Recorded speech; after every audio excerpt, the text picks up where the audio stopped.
yo sé que ustedes siempre esperan a este invitado con mucho cariño. Y bueno, pues ya tenemos al doctor Augusto Tandazo. Hoy es miércoles y vamos a analizar pues todo lo que ha pasado durante el resto de la semana y el fin de semana. Doctor, buenos días, qué gusto saludarlo. Primero agradecerle por haber contestado a nuestro llamado, pues y haber enviado ese saludito para Jaime y para Ecuador en directo. No, no es ningún agradecimiento, yo solamente reflejo la verdad de los hechos. Ecuador en directo es una de las banderas más importantes de la libertad de expresión. Y entonces esto es lo que hay que defender. Porque si no tenemos libertad de expresión, no hay libertad de pensamiento. Y nos engañarán permanentemente. Así es que todo lo dicho es correcto. En segundo lugar, déjeme decirle que está muy elegante. Me anticipo, antes de que usted me mande un piropo, se lo mando yo. Sí, o sea, me anticipo por si acaso. Y en tercer lugar, pues aquí estamos a las órdenes para ver todos dimes y diretes de la política nacional. Doctor, Pachacutic se deslinda de cualquier acuerdo que haya en reparto de cargos para ciertos adherentes del movimiento Pachacutic. Justamente antes de que entráramos con la entrevista, leíamos el comunicado que emite Pachacutic, pero sin firma. Pero lo publican en la cuenta del movimiento Pachacutic, en la cuenta de Twitter. El señor Santi no se ha manifestado en su cuenta, la señora Velázquez tampoco. Pero bueno, en fin, el gobierno les está repartiendo carguitos por la fidelidad que demostraron algunos miembros de este movimiento. Entre ellos está Ricardo Vanegas, está Lupita. Lupita recibió un cargo que representa justamente al gobierno en el sector amazónico. ¿Qué le parece? ¿Cómo analizar esta postura de Pachacutic? ¿Cuál es el objetivo? ¿Tal vez desaparecer el movimiento Pachacutic o qué es lo que quieren hacer? A ver, Carlita y Jaime, no se puede tapar la luz del sol con un dedo. Y esto es lo que no entienden los políticos. Y si lo entienden, actúan arteramente. O sea, Pachacutic ha estado enredado en este matrimonio obsceno que ha mantenido con el gobierno de Moreno y con el gobierno de Lasso durante estos prácticamente 6 años de gobierno. Entonces, ponerse a ver lo que acaba de pasar, el nombramiento de Llori y otros nombramientos, es como querer orientar el análisis a lo último. No, no, no, amiguitos, no, no. Voy a poner ejemplos muy, muy así concretos. Si te acuerdas, Salvador Quispe, tu combo, que fue un combo completo, que abortaron la consulta popular, o sea, en otras palabras, desinflaron la protesta popular de octubre del 2019 y se fueron a negociar con Lasso el tema para quitar piso a esa consulta, a esa protesta popular, perdón. ¿Sí te acuerdas o no te acuerdas? ¿Sí te acuerdas cuando fueron a meterse en Carondelet y salieron aprobando la elevación de los precios de los combustibles? Eran 11 legisladores los que fueron acompañados de Marlon Santi. ¿Te acuerdas o no te acuerdas? ¿Te acuerdas cómo boicotearon el informe de Cabascango sobre el tema de Pandora Papers? ¿Sí te acuerdas o no se acuerdan los de Pachacuti? Entonces no se acuerdan. Cecilia Velázquez sí se acordará de que quiero y que siga queriendo un ministerio completo o nada. ¿Sí se acuerdan? Entonces, ¿de qué están hablando? Sí, ellos han estado embarrados con este gobierno de Lasso y también con el gobierno de Moreno. Es más, han estado compartiendo la troncha. Y voy a poner un ejemplo. Cuando hubo ese famoso tete a tete entre, obviamente no en los medios de comunicación, pero está grabado, entre Jaime Vargas y Marlon Santi, cuando discutían sobre algunos asuntos del Consejo Nacional Electoral, Marlon Santi le dijo, tú la pusiste a Diana Tamay en el Consejo Nacional Electoral. Entonces, ¿cómo es que Pachacuti le puso a Diana Tamay en el Consejo Nacional Electoral? Que él tenía una vara alta para decir, esta es miembro del Consejo. Es porque era parte de la troncha. A mí me dan un cupo en el Consejo Nacional Electoral que terminó siendo la presidencia del Consejo Nacional Electoral, que le pertenece hasta el día de hoy a Pachacuti, y eso explica las travesuras que siguen haciendo, que ya las hicieron antes y las siguen haciendo. Voy a poner un ejemplo. Cuando anularon la candidatura de Álvaro Noboa era para beneficiarlo a Lasso, porque Álvaro Noboa le hubiera quitado votos a Lasso y Lasso no hubiera llegado a la segunda vuelta. Entonces, han hecho y siguen haciéndolo. Están permitiendo que Patricio Carrillo sea candidato cuando es una persona señalada. Primero fue destituida. Entonces, ¿qué efecto tiene la destitución? Ninguno. O sea, lo destituye la Asamblea Nacional e inmediatamente vuelve a ser candidato. Tomadura del pelo. Tomadura del pelo porque eso no tiene sentido, incluso va contra la ley orgánica del servicio público y va contra la Constitución, porque el sector público comprende también la función legislativa y nadie de los destituidos pueden volver a integrar el sector público. Pero ahí está el Consejo Electoral, que está al servicio de estos intereses, que siempre ha estado al servicio de la derecha, porque Pachacutic es un movimiento que si bien defiende lo étnico, ellos no están dentro de los intereses nacionales, de los intereses del país, pero dentro de eso son una agrupación de derecha, con unas pequeñas muestras de que podría, a la excepción, confirmar la regla, como es el caso de Leonidas Sisa, y por eso mismo Leonidas Sisa lo tienen relegado. Entonces Pachacutic está en esto y después se quedaron sin candidato por tanta travesura, pero están apoyando a Yacu Pérez. Yacu Pérez es de ellos, lo que pasa es que ya lo traicionaron incluso a Yacu Pérez. Cuando Yacu Pérez estaba pidiendo que se abran las urnas en las 17 provincias que también aceptó Lazo que se abran y después se tiró para atrás. Cuando Yacu Pérez peleaba, ya que tiempo Salvador Quispe estaba transando los puestos y las dignidades dentro de la Asamblea Nacional para captar determinadas comisiones, tanto que captaron la presidencia de la Asamblea Nacional a través de Guadalupe Llori. O sea, ahí les pagaron todos los favores que le hicieron tanto al gobierno de Moreno y cuanto al gobierno de Lazo. Entonces, ¿de qué están hablando? Ellos son Moreno, Lazo, Sonnenhorst, son ese tipo de cosas. Hoy están por conveniencia arrimados a Yacu Pérez para ver qué pasa, pero son los mismos de siempre. Y eso hay que tenerlo en cuenta. Entonces, eso es Pachacutic. Así es, doctor, sin duda alguna. ¿Cómo analizar que el CNE haya aprobado la candidatura del señor Carrillo? A ver, ¿cómo analizar este tema? La candidatura de Carrillo. El tema es sumamente claro en el tema de Carrillo. El artículo 85 de la Ley Orgánica de la Función Legislativa dice que la censura tendrá como efecto la inmediata destitución de la autoridad, en este caso del ministro Carrillo cuando fue ministro de este gobierno. ¿Quién no podrá ejercer ningún cargo en el sector público por un plazo de 2 años? Sector público. ¿Qué dice la Constitución en el artículo 125? El sector público comprende 4 tipos de organizaciones y la primera es los organismos y dependencias de la función ejecutiva, legislativa, judicial, electoral y de transparencia y control social. Ahí está la función legislativa. Entonces no puede ocupar ningún cargo en el sector público. Pero la Ley Orgánica del Servicio Público, artículo 4, dice que no podrá ejercer un cargo, función o dignidad. Ahí está dignidad. Para que no digan que eso se entra por voluntad popular, por elecciones. O dignidad dentro del sector público. O sea, la pregunta hay que hacerla al revés. Entonces, ¿qué sentido tiene una destitución? Si a la vuelta de la esquina, incluso un presidente podría inmediatamente ser candidato. Porque van a decir, el presidente no es un servidor público. Todos son servidores públicos. Por eso el artículo 133 de la Constitución dice que todos los servidores públicos responden por sus acciones o omisiones. Entonces, bajo este principio, los asambleístas, el presidente de la República, los alcaldes, los prefectos, los son electos por votación popular, no tendrían ninguna responsabilidad por los actos que realicen en el ejercicio de la función pública. Pero obviamente tenemos un consejo electoral a la medida de las trampas, a la medida de estos vericuetos, para tratar de justificar lo injustificable. Entonces, esto es lo que sucede en esta materia. Pero si el señor Carrillo llegase a ganar su espacio, su curul en la Asamblea, ¿usted cree que se pueda posicionar? Yo no creo que se pueda posesionar. Tendrían que hacer una acción de inconstitucionalidad, pero en todo caso, más allá de estos dimes y diretes, que si puede ser candidato o no puede ser candidato, más allá de esto, ¿quién es Carrillo?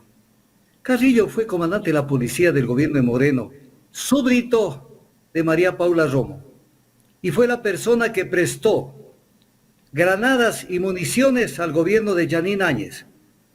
Es importante, ese gobierno espurio que se tomó el poder por asalto en Bolivia y que necesitaba de granadas y municiones para reprimir a la población boliviana que se levantó. Y Carrillo, ¿cómo se prueba esto? De una manera muy sencilla, que yo lo publiqué en redes sociales, incluso lo pueden ver allí. Carrillo manda una carta ahí es donde se denuncia, donde él manda una carta al embajador de Bolivia en el Ecuador. Y obviamente, como ya sabía él que estaba próximo a retirarse, le manda una carta donde le dice que por favor le devuelvan las municiones y las granadas que le prestaron al gobierno. Entonces ahí está el tema. Ahí está el tema y entonces eso no lo pueden cambiar. Y entonces tenemos un comandante de la policía que nunca lo llamaron a que rinda información sobre esto. Nunca lo llamaron. Cuando debiera haber sido llamado, porque él posiblemente hubiera dicho la que me dio la orden de que mande las municiones, María Paula Robo, ministra de Gobierno. Entonces nunca lo llamaron y el tema quedó allí, como muchas cosas que quedan allí sin que se tenga un real conocimiento de por qué se dieron.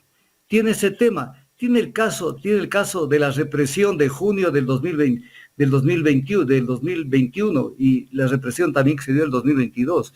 Tiene el caso de María Belén Bernal, donde todos prácticamente se coaligaron, se pusieron de acuerdo para proteger la impunidad de ese caso.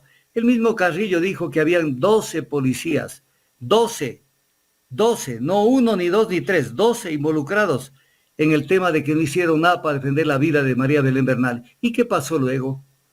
No pasó absolutamente nada. No pasó absolutamente nada porque no querían que la institución policial se responsabilice. Y los funcionarios, fundamentalmente los oficiales, porque no fueron oficiales, no fueron clases, y que los oficiales se responsabilicen por todo lo que sucedió en ese tema. Y entonces ahí lo tenemos a Carrillo, que es más o menos, pongámosle de esta manera, es el candidato de Moreno a la Asamblea Nacional. Y obviamente, como es obvio, tiene que ser candidato de la lista de Fernando Villavicencio. Porque si hay alguien que es un hermano siamés de Correa, es Villavicencio. Fernando Villavicencio que de una u otra manera ya se ve como ganador, doctor Tandazo. De hecho, incluso hasta nos asusta un poco la visión del doctor Tandazo. Y ayer el doctor Felipe Vega de la Cuadra nos hacía un perfil psicológico, no sé si usted pudo ver el programa, es más, me gustaría que vea ese análisis, incluso para luego poder conversarlo con usted. Hacía un perfil psicológico de cada uno de los candidatos y hablaba justamente del perfil de Fernando Villavicencio y lo manifestaba, que lo dijo el doctor Felipe Vega, no lo digo yo, desde el punto de vista psicológico, como un perfil de psicópata. ¿No? Entonces, un poco ver envuelto, por ejemplo, al señor Carrillo, verlo envuelto a él, ver envuelto, por ejemplo, a la señora María Paula Romo, que también pues abandera de una u otra forma, directa o indirectamente, esta candidatura, un poco incluso hasta nos atemoriza pensar que efectivamente ese perfil psicológico sea cierto. Y digo esto porque en la política todo puede pasar. Y ¿qué pasaría si mañana tenemos a un Fernando Villavicencio en una segunda vuelta? A ver, yo, sin haberlo escuchado a Felipe Vega de la Cuadra, discrepo en el análisis que él hace. Hay gente que... Lo que usó exacto fue, doctor, fue psicópata normalizado. Ese fue el término que usó el doctor Felipe Vega. No. No hay que encontrar una enfermedad en una persona que actúa conscientemente de lo que está haciendo. Lo que pasa es que él ataca selectivamente determinados actos que él considera que son de corrupción, cuando no son de la gente que está rodeada de él, o que a las que él se debe. Entonces es un acto más bien de viveza, no es un acto de que él lo hace porque está enfermo de la mente, sino que sencillamente ve solo con el un ojo, y no ve con el otro ojo. Entonces solamente ve. Él nació para ver defectos solamente, en este caso, de la gente vinculada a UNES, que han habido cosas. Pero no se le ocurre regresar a ver al lado de la gente que tiene al lado. Intentó boicotear el juicio político a Lazo, que en un gesto que fue así, pero repugnante. Y sin embargo no pasó nada. Pero ¿qué era lo que estaba tratando de evitar? Que la gente conozca los pormenores del caso León de Troya, que es un caso de vinculación con la mafia del narcotráfico y de toma y asalto de las estructuras de las empresas públicas, para de esa manera convertirlas en un negocio particular. Entonces, no lo hace porque es psicópata. Yo no creo que sea psicópata. O sea, es una persona que obviamente tiene una alineación absolutamente derechosa, pese a que llegó a la asamblea de candidato del Partido Socialista. Doctor, pero la pregunta al final, ¿no? Porque estamos en época electoral y no sé, yo la verdad es que en elecciones todo puede pasar. Vamos al supuesto no consentido de que Fernando Villavicencio llegase a disputarse una segunda vuelta. ¿Qué cree usted que pase con el resto de los partidos? Porque cuando llegue una segunda vuelta empiezan pues las alianzas, los acuerdos. ¿Usted realmente cree que con el personaje como tal de Fernando Villavicencio, un personaje que sin duda alguna es anticorreísta total, que sin duda alguna ha demostrado ser bastante visceral, hay como mucho rencor en sus expresiones o mucho coraje, pueda llegar a atrapar a todo ese conglomerado restante? A ver, yo tengo que decir lo que pienso, Carlita. Desgraciadamente es así. Yo no puedo cambiar mi forma de pensar. De los candidatos que existen, todos menos posiblemente, y ni siquiera lo salvo, pero menos Bolívar Armijos, todos se van a unir contra el correísmo. Todos, independientemente de quién llegue. Llegue Yacu Pérez, llegue Topic, llegue Sonnenhorner, Villavicencio, Herbas, el que sea. Se van a unir. Se van a unir porque la revolución ciudadana, como le llaman, que yo prefería decirle UNES, porque revolución es otro concepto. Porque UNES cada vez se encierra más en su nicho. Y no es una organización que se abre a la ciudadanía. O sea, no se abre. Y prueba de ello es la elección de candidatos en esta oportunidad. Entonces, ese es el gran problema que tienen. O sea, la autosuficiencia los puede llevar a cometer un error craso. Y lo estoy diciendo. Se van a unir todos, porque los une un mismo sentimiento que es el anticorreísmo. Y entonces incluso tengo la impresión que se abren en este proceso electoral en la primera vuelta para tener una mejor posibilidad de negociar para la segunda vuelta. Porque no es lo mismo que alguien llegue con el 18% que alguien llegue con el 10%. Al del 18% le van a dar más troncha que al que llegue con el 10%. Entonces, pero se van a unir. ¿Qué se le ocurre a usted pensar que Villavicencio no se va a unir al resto? Y que no se va a unir al resto Sonnenhorner, que es de la misma camada, y que no se va a unir Topi, que no se va a unir todo el resto de personas. Todos se van a unir. Todos se van a unir. Entonces, esto no lo vio UNES. Doctor. No lo vio UNES, que si bien va a calificar a la segunda vuelta, yo haría una recomendación respetuosa, desde luego. Que dejen de hablar de una sola vuelta. Porque eso después, cuando no se da en una sola vuelta, más bien se lo ve como una derrota. Cuando se ve que no pasaron directo a la presidencia y ven que va a haber segunda vuelta, entonces la gente comienza a dudar del triunfo final. Pero ya ganaron, ya están en una sola vuelta, ya ganaron. Doctor, lo cual no es así. Me gustaría tener su criterio en caso de que se dé en una segunda vuelta un triunfo de un candidato de la derecha, podría ser Yacu Pérez, podría ser Otto o podría ser el señor Villavicencio, donde se unirían todos contra uno. ¿Cómo podría ser un posible gobierno de esa tendencia que llegase a ganar? Tal vez tendríamos un símil del que tenemos ahora, reparto. Pero si han estado todos ellos, de alguna manera han estado en el reparto, pues ¿qué nos llama la atención? Todos ellos han estado en el reparto. Entonces no pasa nada. Si ellos llegan, se van a unir y van a entrar al reparto. Y el reparto se da de diferentes maneras. Entonces no pasa nada, pero esto es el tema, de que ya pasó en las elecciones del 2021. Ya pasó en las elecciones del 2021, en donde el triunfo de Lasso fue pequeño, pero al final recuerde cuánto tuvo Lazo y cómo subió y al final le ganó a Arauz. Entonces, esto no lo ve. Entonces, tenemos un movimiento UNES que cada vez se encierra más en su propio feudo. Y entonces no se abre absolutamente a ningún tipo a la tendencia, pongámosle un nombre. O sea, ellos dicen la tendencia soy yo, y entonces no se unen a la tendencia. Entonces, movimiento, partido político que no suma, que no aprende esa operación matemática importante de sumar y multiplicar, está condenado a tener problemas. Ahora no, yo creo que van a pasar a la segunda vuelta holgadamente, pero veremos en la segunda vuelta qué pasa. Entonces ese es el gran problema que tienen. La soberbia se paga y hay mucha soberbia. Doctor, me gustaría tocar otro tema.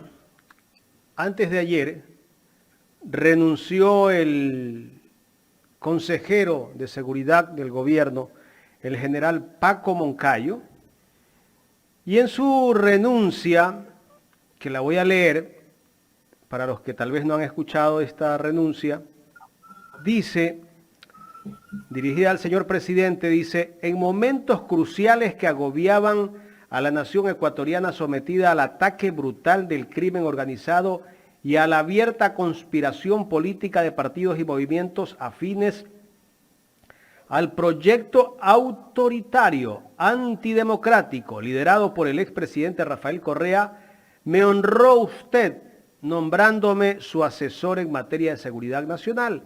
A partir de entonces he podido atestiguar su acertado manejo de la crisis política y he aportado desde mi experiencia y formación profesional a la toma de decisiones que le permitirán al Ecuador contar con una doctrina democrática y actualizada de seguridad nacional, un sistema integrado e integral, planes, políticas, reglamentos y procedimientos de corto, mediano y largo plazo, indispensables para derrotar las múltiples amenazas que aquejan actualmente con especial crudeza a nuestro pueblo. Dice, considerando que mi función de asesoramiento ha sido cumplida con dedicación que inspira el amor a nuestra patria, me permito, con el mayor respeto, presentarle mi renuncia irrevocable a la función encomendada, sin embargo, porque es mi deber irrenunciable de ecuatoriano, quien asegurarle que puede contar con mi aporte sin límites de día, hora o tiempo de manera honoraria.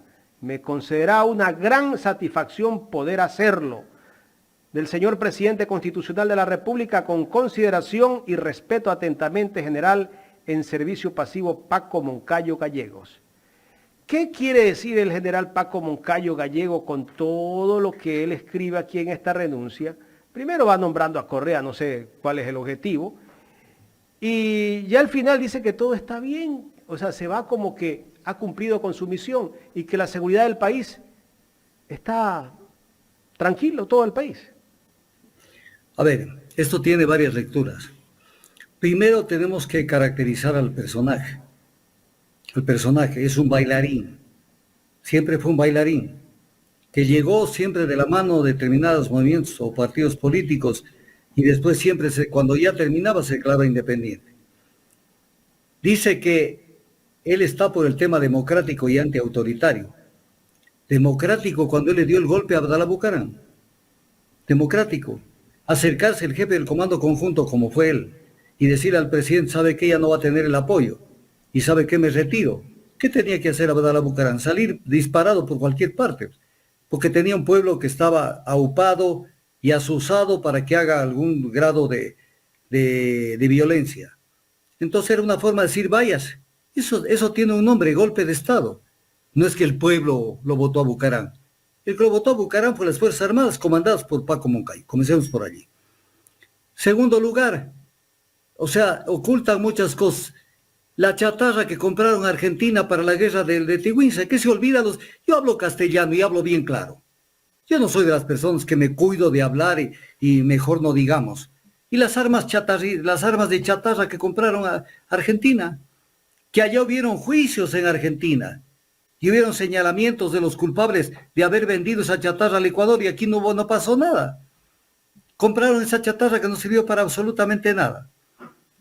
Tercer lugar, el tema de la construcción del aeropuerto de Quito. El presidente Bejarano le encargó al municipio de Quito que haga dos cosas, no una, dos, una y dos. La primera, en el decreto consta, decreto que está vigente hasta el día de hoy,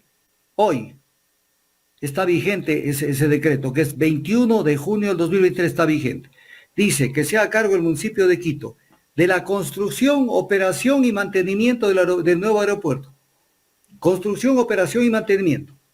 Y que se hagan cargo de la operación y mantenimiento, ya no de la construcción, porque estaba construido, del aeropuerto Mariscal Sucre de Quito, el antiguo que lo hicieron.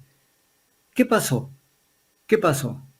Cuando llegó el momento, ya estaba construido el aeropuerto, metieron las retroexcavadoras, dañaron el aeropuerto, que fue dañar infraestructura del Estado, dañar patrimonio del Estado.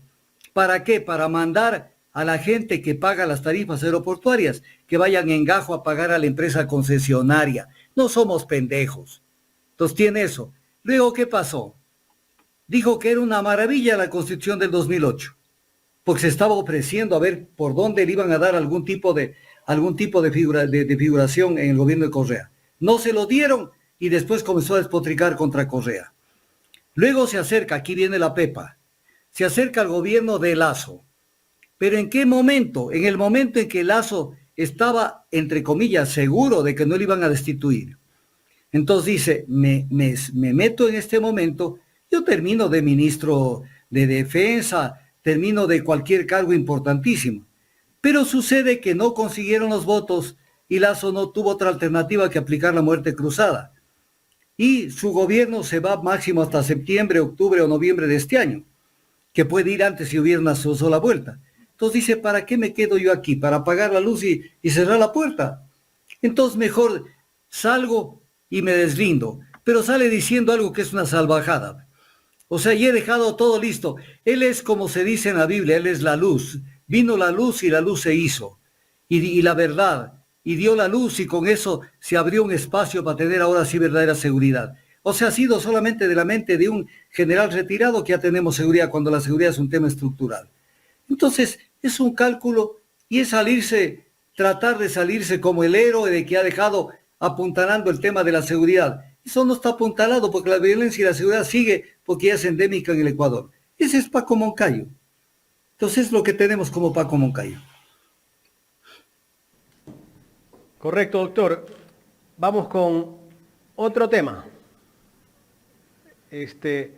Bueno, se anunció el día de ayer también la compra de un nuevo radar y que se van a invertir en total 45 millones de dólares. Lo anunció el ministro Luis Lara, el ministro de Defensa. Del famoso radar de Montecristi que llegó a Montecristi, lo instalaron, lo sacaron de la frontera y a los pocos días explotó ese radar. Aún todavía no se determina qué mismo fue lo que pasó, aunque hay 14 personas vinculadas en este caso que explotó este radar de Montecristi. ¿Cómo analizar este tema, doctor? A nosotros nos vendieron casi que la idea del radar que instalaron en Montecristi, como que ese radar era nuevo, pero sacaron el radar de la frontera con Colombia.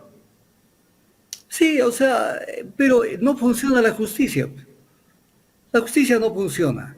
Y la investigación tampoco, porque ellos mismos manejan la investigación y la justicia.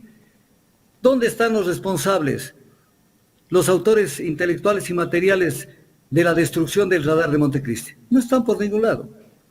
En concreto, a las mafias no les interesa que hayan radares, porque con los radares detectan las avionetas. Pero ¿dónde está la investigación? Pero ¿cómo va a ser la investigación un gobierno que, de acuerdo al caso León de Troya, tenía vinculaciones con la mafia albanesa a través del cuñado del presidente? Entonces, ahí saque usted sus propias conclusiones, Jaime. Correcto. Y este gobierno justamente cuando está saliendo va a invertir 45 millones de dólares, que no es cualquier cosa. Además también se anuncia incluso que van a repotenciar algunos aviones de la Fuerza Aérea por alrededor de 140 y más millones de dólares. Justo cuando el gobierno está saliendo, eso no debería ser tal vez competencia para un próximo gobierno, doctor. Pero eso no importa, pues. Si lo que importa es contratar. Si no hay contrato, no hay business. Y si hay contrato, hay business.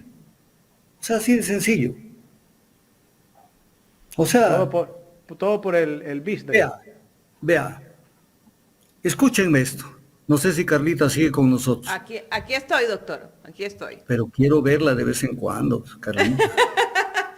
Tiene que venir a Guayaquil. Estamos esperando que venga a Guayaquil. Está bien, voy a cumplir con eso, con ese ofrecimiento. Desde hace un año, dice, ayer me decía, desde hace un año nos tiene amenazado, dice. No, amenazados no dije. Desde hace un año que nos promete y no nos cumple. Ya está como ciertos políticos. Eso fue lo que yo dije, doctor. Yo más bien utilizo la palabra amenaza porque voy a ir en calidad de amenazante. Porque voy allá. A ver, vean, aquí vamos a hacer un análisis muy concreto y esto sirve para cualquier caso. Si las instituciones públicas, en este caso las empresas públicas, o las instituciones públicas cumplen con su deber, no hay business. Voy a poner un ejemplo. Petroecuador tiene campos petroleros. Entonces, ¿sigue trabajando Petroecuador? No hay posibilidad de decirle a Petroecuador, deme un chequecito a la tesorería de Petroecuador, deme un chequecito de coima, porque quiero yo llevarme ese chequecito. ¿Cuál es la figura para poder hacer esto? Generar el contrato. Porque de todo contrato puede caer algo. Entonces, si siguen los campos petroleros en manos de Petroecuador, no pasa nada. Pero si los privatizan, entonces ya hay la fiesta, está la feria regalona ahí. ¿Qué es lo que está haciendo el ministro Santos? Me salgo un segundito del tema, del eje de esta entrevista. Esto lo denuncio y les pido a los candidatos que crean que están defendiendo al país, que no creo que hayan muchos, que hablen de esto.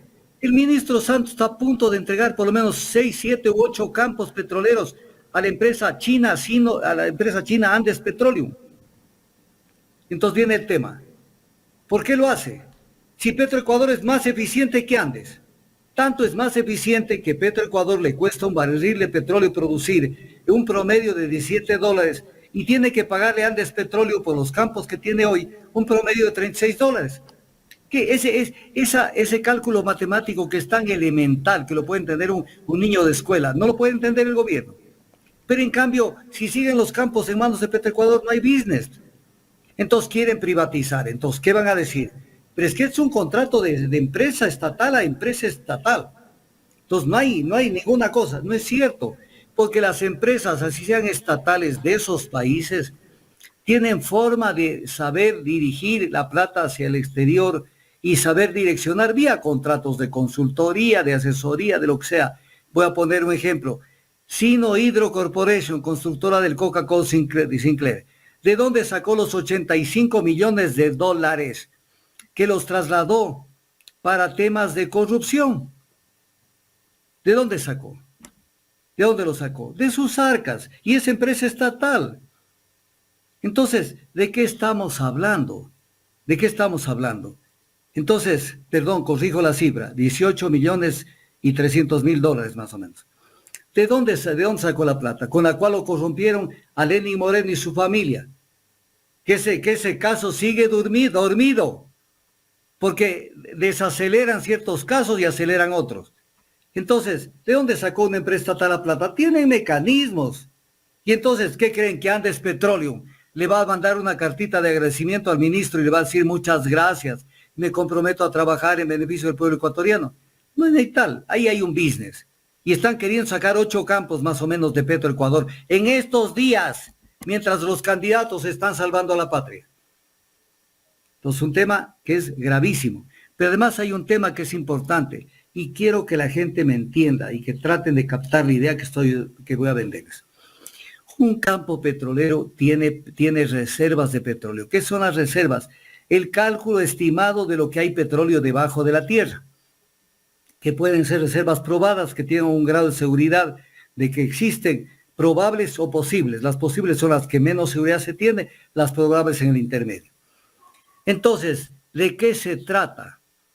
de que una empresa venga cuando el Estado no ha desarrollado un campo, no ha hecho inversiones y se haga cargo de un campo, de un bloque y haga trabajos de sísmica, de geología de detalle, de exploración en concreto. Y si descubre petróleo, ok, quédate 20 años explotándolo, más o menos, 20, 15 años. Pero primero les dan campos en producción, incluso campos truchos que se los llevaron por la ventana, porque Andes Petroleum heredó los derechos de Encana, heredó los derechos de Alberta Energy y heredó los derechos de City Investing. Y todos estos derechos estaban en cuestionamiento porque se habían transferido los derechos y obligaciones de Occidental a estas empresas. Y eso causó la caducidad del contrato de Occidental. Entonces, Andes, empresa china, es el producto de la corrupción de hace años. Segundo, de lo que se trata es que una empresa coja un campo con un contrato grande, grande en el términos del tiempo, pero que ya llegue un momento en que lo devuelva, para que lo que queda de petróleo ya le quede en el 100% al Estado. Pero cuando se va a vencer un contrato, y así no se venza un contrato, aparece un ministro que dice voy a prorrogar estos contratos. Entonces, ¿qué quiere? Que se quede la empresa, primero, cobrándole el doble de lo que el Estado le resarce a Petroecuador por producir un barril de petróleo, el doble. Y segundo, que se quede hasta que salga la última gota de petróleo. Eso es un perjuicio descomunal a las arcas fiscales, al presupuesto del Estado, al fisco, al Estado. Y eso lo están haciendo. ¿Dónde están los candidatos? A ver, ¿dónde están? Voy a poner hasta nombre y apellido. ¿Dónde está Luisa González y Andrés Arauz hablando de esto? No están. Están en que recuperamos la patria, recuperamos lo de aquí, lo demás acá. Estas son cosas. Están queriendo prorrogar el contrato con OCP, cuando ese contrato por mandato de la ley de hidrocarburos tiene que revertir al Estado. El contrato, los bienes, instalaciones en perfecto estado, para que lo opere el Estado. El Estado maneja el OCP con un dedo, porque si maneja un oleoducto más viejo y más complicado, porque ni siquiera los motores Alco ya existen, y lo manejan fabricando piezas, chimbas para poder mantener ese oleoducto, ¿cómo no van a poder manejar el OCP? Entonces, quieren prorrogar ese contrato a pretexto de que hay que hacer inversiones. Sí hay que hacer inversiones, pero también hay que cobrar tarifas.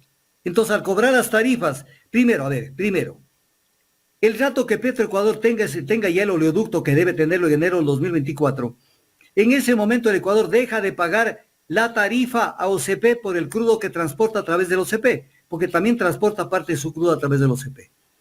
Entonces se ahorra. Segundo, les cobra por el transporte a las compañías que usan el OCP, otro ingreso para el Estado. Y si tiene que hacer alguna inversión para dar mantenimiento a ese oleoducto, de ahí sale la plata y todavía sobra una utilidad. ¿Qué se hacen los pendejos? ¿Qué se hacen los pendejos para perjudicarle al Estado? Entonces están con este business, pero este es business, no el de los 45 millones del radar. Este es business, pero a lo grande. Además, con un contrato que nunca fue fiscalizado, porque la empresa ofreció construirlo en un precio, le autorizaron con otro precio. 899 millones de dólares fue el precio ofertado por OCP Limitada. Se firmó el contrato por 1.100 millones de dólares. Nadie dijo nada, solo Augusto Tandazo, en esos años. El resto, chitún. Y luego terminó costándole al Estado, porque el Estado se amortiza las inversiones con las tarifas que se pagan. Y le terminó costando 1.405 millones de dólares. Eso es negociado.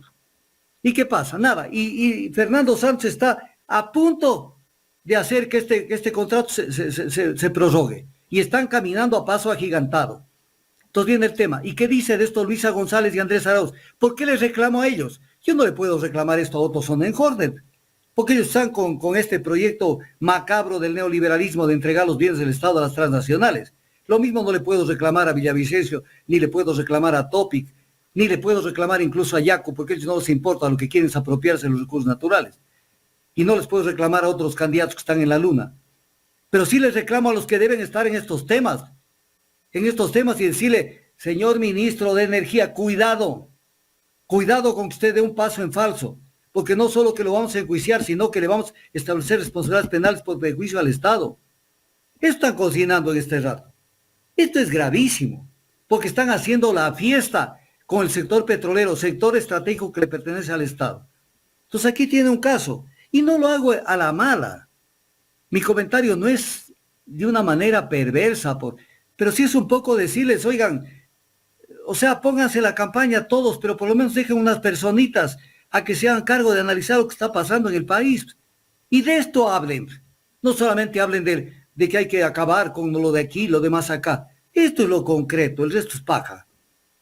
Que esto hay que decirle al gobierno, porque si hay algo que quieren hacer desastroso para el economía del Ecuador, es lo que están haciendo en el sector petrolero. Además, olvidándose de que China nos perjudicó hasta el día de hoy con la construcción del del Coca-Cola Sinclair, que tiene más o menos 20,000 fisuras y que no les ha dado la gana de arreglar. Y sin embargo, el que no les da la gana de arreglar a una empresa estatal del Estado chino, le estamos dando más campos petroleros. ¿Qué es eso? ¿Qué es eso? Porque ahí está la plata, porque ahí hay business, porque las empresas chinas son corruptoras. Entonces, pónganse las pilas, y se lo digo de la manera más respetuosa. Yo desde luego me exalto porque veo cómo se llevan la patria al peso, pero hagan algo, pues digan algo, aunque sea por ahí una declaracioncita, para que un poco se inhiban de hacer este tipo de cosas. Doctor, y justamente hablando de estas riquezas del país y como estamos en época electoral, ¿cuál es su apreciación sobre la consulta con respecto al Chocó andino, con respecto a esta explotación también? Bueno, el Yasuní hablamos la semana pasada, pero con respecto a esta, que solamente es para el sector de Pichincha. A ver, eso se llama nihilismo y anarquismo, porque vivimos el siglo XXI, vivimos el año 2023. No existe civilización, no existe sociedad que viva sin recursos, que viva sin energía, recursos de todo tipo. Y las guerras que se hacen en el mundo son por apropiarse de estos recursos. Y cuando se encuentran estos recursos, dan un salto hasta el tumbado los países que lo encuentran. Voy a poner un ejemplo. Cuando cuando el gobierno de Brasil en la época de Lula, que ahora volvió al gobierno, que estuvo antes, descubrieron el petróleo en las capas presalinas. Dijo, esto es una bendición, un boleto millonario y un pasaporte al futuro. Mire ese concepto. Bendición de Dios, boleto millonario y pasaporte al futuro. Acá apareció un nihilista al que le siguieron un montón de desaprensivos. La maldición de la abundancia. O sea, ¿y de qué vivimos? ¿De qué vivimos? O sea, ayer tuve que ir a una cita médica. No tiene idea, Carlita, el tiempo que hice en llegar al hospital. No tiene idea. Porque son carreadas, pero enormes. O sea, ahí está la contaminación ambiental, no en el Yasuní. No en el Yasuní, ni en el Chocó andino, ni en ninguna parte. Ahí está, pues, la contaminación ambiental. Y entonces eso depende de cuántos combustibles tengamos. En el caso del Ecuador, el 70% de los combustibles más o menos son importados. El 30% son nacionales. Entonces viene el tema. Si dejamos de explotar el petróleo del Yasuní, por poner un ejemplo, ¿de dónde sacamos dinero para importar combustibles? Y segundo, le van a pegar un golpe a la economía desastroso. En el fondo, Carlita, créame, Carlita y Jaime, lo que buscan es una forma disimulada de acabar con la dolarización.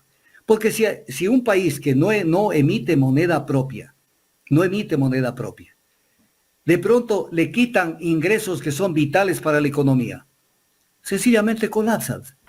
Entonces, ¿a quién están beneficiando? ¿A quién están beneficiando? Al sector exportador. Porque el sector exportador creo que amanece rezando porque se acabe la dolarización para hacer más business dentro del Ecuador, porque venderían los productos como los siguen vendiendo al exterior, en dólares, en yuanes o en euros. Y al regreso tendríamos una economía, pongámosle la palabra, sucretizada, con la cual comprarían lo que quieran. Con el mismo dinero comprarían 2, 3, 4, 5 veces lo que podían haber comprado en dólares. Entonces, esto camina y la gente no termina de entender. Entonces le dicen, porque tenemos que dejar de contaminar el planeta. Si acaso que la contaminación está dada en el ITT. La contaminación está dada cuando combustionan los motores, cuando prenden las industrias. Entonces, le toman del pelo a todo el Ecuador. Doctor, o sea, que esto significa que el Chocó Andino esté a hora y media de las bulliciosas calles, del tráfico y del núcleo de Quito, más allá de que se haga esta explotación minera, ¿cree usted que la incidencia de contaminación no es tanta la que vivimos en el día a día, por el que viven ustedes los quiteños en el día a día? Una cosa es la explotación petrolera y otra cosa es la explotación minera. Son dos temas absolutamente diferentes. La explotación petrolera tiene una tecnología que no permite un daño ambiental severo, porque es, para que el pueblo me entienda, es como una inyección a una persona. Cuando a una persona le ponen una inyección, duele nada más el momentito del pinchazo, sacan y ya se acabó. Ya se acabó. Y ahí queda la punta de la inyección para que siga fluyendo el petróleo. Y el petróleo sale y se lo entierra a la tubería en el suelo y no se permite carreteras y una cantidad de cosas. La minería es otra cosa, se necesitan carreteras porque tienen que entrar volquetas a sacar el material, la roca triturada, se tiene que hacer una herida en la tierra, que muchas veces son cónicas hacia abajo, pues nada más ver cómo se explota cobre, por ejemplo, cómo explota cobre en Chile. Entonces, esos sí son daños severos al ambiente y severos a la naturaleza. Entonces, la minería no la pueden comparar con el petróleo. Y aparte de eso, si no tenemos oro, no pasa nada. Si no tenemos cobre, no pasa nada. Y peor con esos contratos en donde se sacan el concentrado se llama a la roca triturada, y se le exporta al exterior. Y en el exterior es donde procesan y dicen cuánto salió de los minerales. Nunca sabremos cuántos realmente se están llevando. Porque en la minería cometieron el mismo error que el petróleo. Exportar petróleo para importar combustibles. En esto fue exportar concentrado sin saber cuánto va a salir de mineral. Pero entonces es diferente, pero aquí viene otro tema. En la medida en que talan la selva, porque la selva no solamente está en el oriente, en la medida en que talan montañas, sencillamente están acabando con biodiversidad. Y tras esta cuestión se dan asentamientos humanos. Entonces se precariza el tema de vivienda, se precariza y es un desmadre lo que se va a armar. Pero eso es minería. Pero además hay un tema que es central. Yo sobre esto creo, Carlita, y me perdonan si es una falta de modestia, creo conocer, de esto he dado conferencias desde hace 38 años, no hace una semana ni hace un año, sobre el tema ambiental, desde cuando apareció el Programa de Naciones Unidas para el Medio Ambiente, PNUMA. Entonces, he dado conferencias en casi todas las universidades. He estado en Guayaquil, en la SPOL, varias veces, dando conferencias, para que tenga una idea de Guayaquil. He estado dando conferencias sobre este tema. Entonces, la gente no termina por entenderlo y come eslogans, clichés y cosas que no sirven, que son baladíes. Pero hay un tema que es central. Usted quiere controlar el ambiente, no en el Ecuador, sino en el mundo. Reduzca tasa de crecimiento poblacional. Porque el crecimiento poblacional presiona por más alimentos y presiona por más energía. Y ahí viene el desmadre. Entonces, pero nadie quiere mirar allá. Todos miran para cualquier lado menos al tema poblacional. Doctor. El Papa, déjeme terminar solamente una idea. El Papa Francisco sacó una encíclica que se llama Laudato Si, que usted la lee, la tengo incluso en mis manos, la lee, y usted dice bien, bien, bien, bien, y llega al final y no toca el tema poblacional. ¿Cómo quieres controlar el tema? O sea, ¿sabe dónde nació esta vaina? De cuando los pueblos desaparecían por las guerras, por las pestes, enfermedades que asolaban y mataban a la buena parte de la población. Entonces apareció el concepto subliminal de crecer y multiplicaos. Crecer y multiplicaos, para que no desaparezcan los pueblos, porque de 8 hijos se le morían 6. Entonces 2 quedaban. Oye, sigue dándole porque necesitamos más. Por eso que a las mujeres no les permitían que cuando muera el marido digan, es que yo lo quería tanto y entonces ya, ahí nomás queda, yo viviré de su recuerdo. No, señor, pasa a ser mujer del hermano, y si no había hermano, del primo. Y a seguir teniendo hijos. Es una obligación. Claro, crecer y multiplicaos. Pero crecer y multiplicaos hoy, en el 2023, es una aberración. Es que si usted en este momento, doctor, habla del control de natalidad, salta a la iglesia, pues. Pero la iglesia hipócrita, y la iglesia que no entiende el tema, porque ellos Ellos no le entienden al tema en su profundidad. Este concepto que lo estoy diciendo del crecer y multiplicados es un concepto antiguo, pero ayer hablaba con una doctora y hablábamos de esto del crecimiento de la tecnología en materia de medicina. O sea, vamos aceleradamente, por eso es que hay un, entre comillas, problema el tener tanta gente adulta mayor, porque ya se extendió las posibilidades de vida de las personas y se va a seguir extendiendo. Se va a seguir extendiendo, porque aparece la ingeniería genética, el genoma humano. Cuando se llegue a dominar el genoma humano, se va a poder controlar en cada persona, en la arquitectura del genoma humano, que no tengan una cantidad de enfermedades. Entonces, es como obturar y que no exista la posibilidad de que le dé hipertensión arterial, temas de corazón, temas de cáncer y una cantidad de cosas. Y ahí sí nos iremos de largo. Se calcula que para fines de este siglo podríamos estar en 300 años de expectativa de vida. Entonces, 300 años. Sí, y en 1000 años más o menos se habla de que los seres humanos podrían llegar a vivir 700 años. Entonces, si ve usted cómo va creciendo la expectativa de vida. Y entonces, ¿qué hacemos con tanta gente? ¿Qué hacemos? O al menos los países pobres, porque si usted hace un análisis de la población... Pero doctor, perdón un ratito, hay países europeos que sí llevan un control de natalidad, que incluso hay países donde hay más adultos mayores que jóvenes. Espérese, no llevan control de la natalidad. El control de la natalidad está aquí, en la gente responsable y consciente. Entonces, de esto le iba a hablar inmediatamente que usted habló. Verá.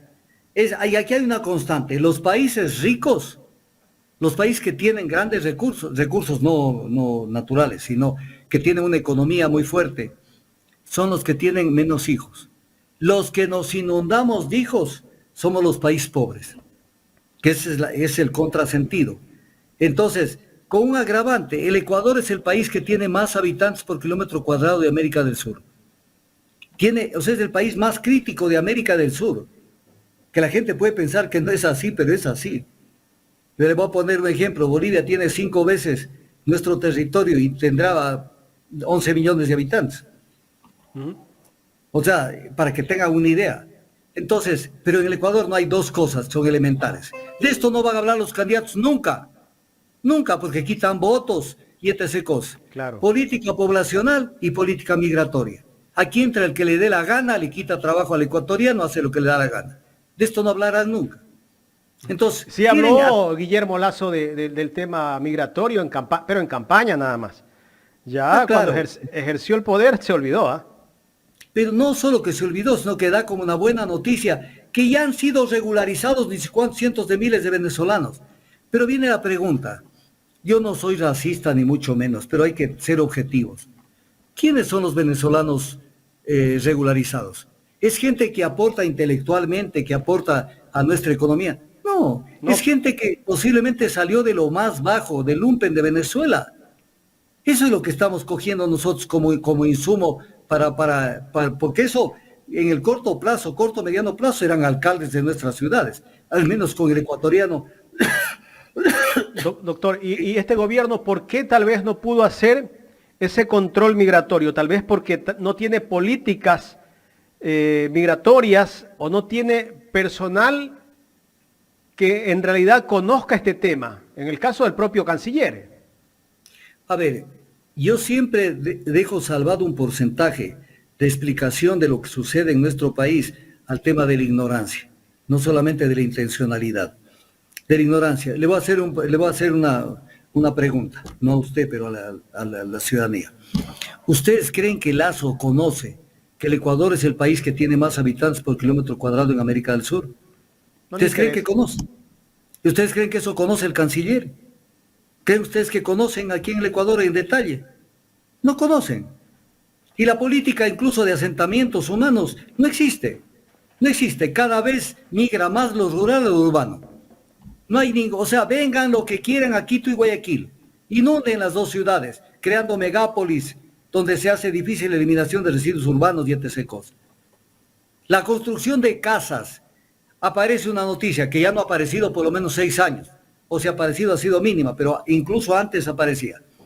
Gobierno inaugura 500 casas, soluciones habitacionales, en cualquier gobierno anterior. Y cuando uno miraba la foto, casas de una planta. O sea, por Dios, dejen de ser pendejos. O sea, se están comiendo la superficie cultivable. Para poner un ejemplo, en Quito, los valles cercanos a Quito eran los graneros de Quito. Y no solo de Quito, no de muy buena parte de la Sierra Norte. Graneros. Hoy ya topan las urbanizaciones a la Antizana, al Sincholagua y están cerca del Cotopaxi.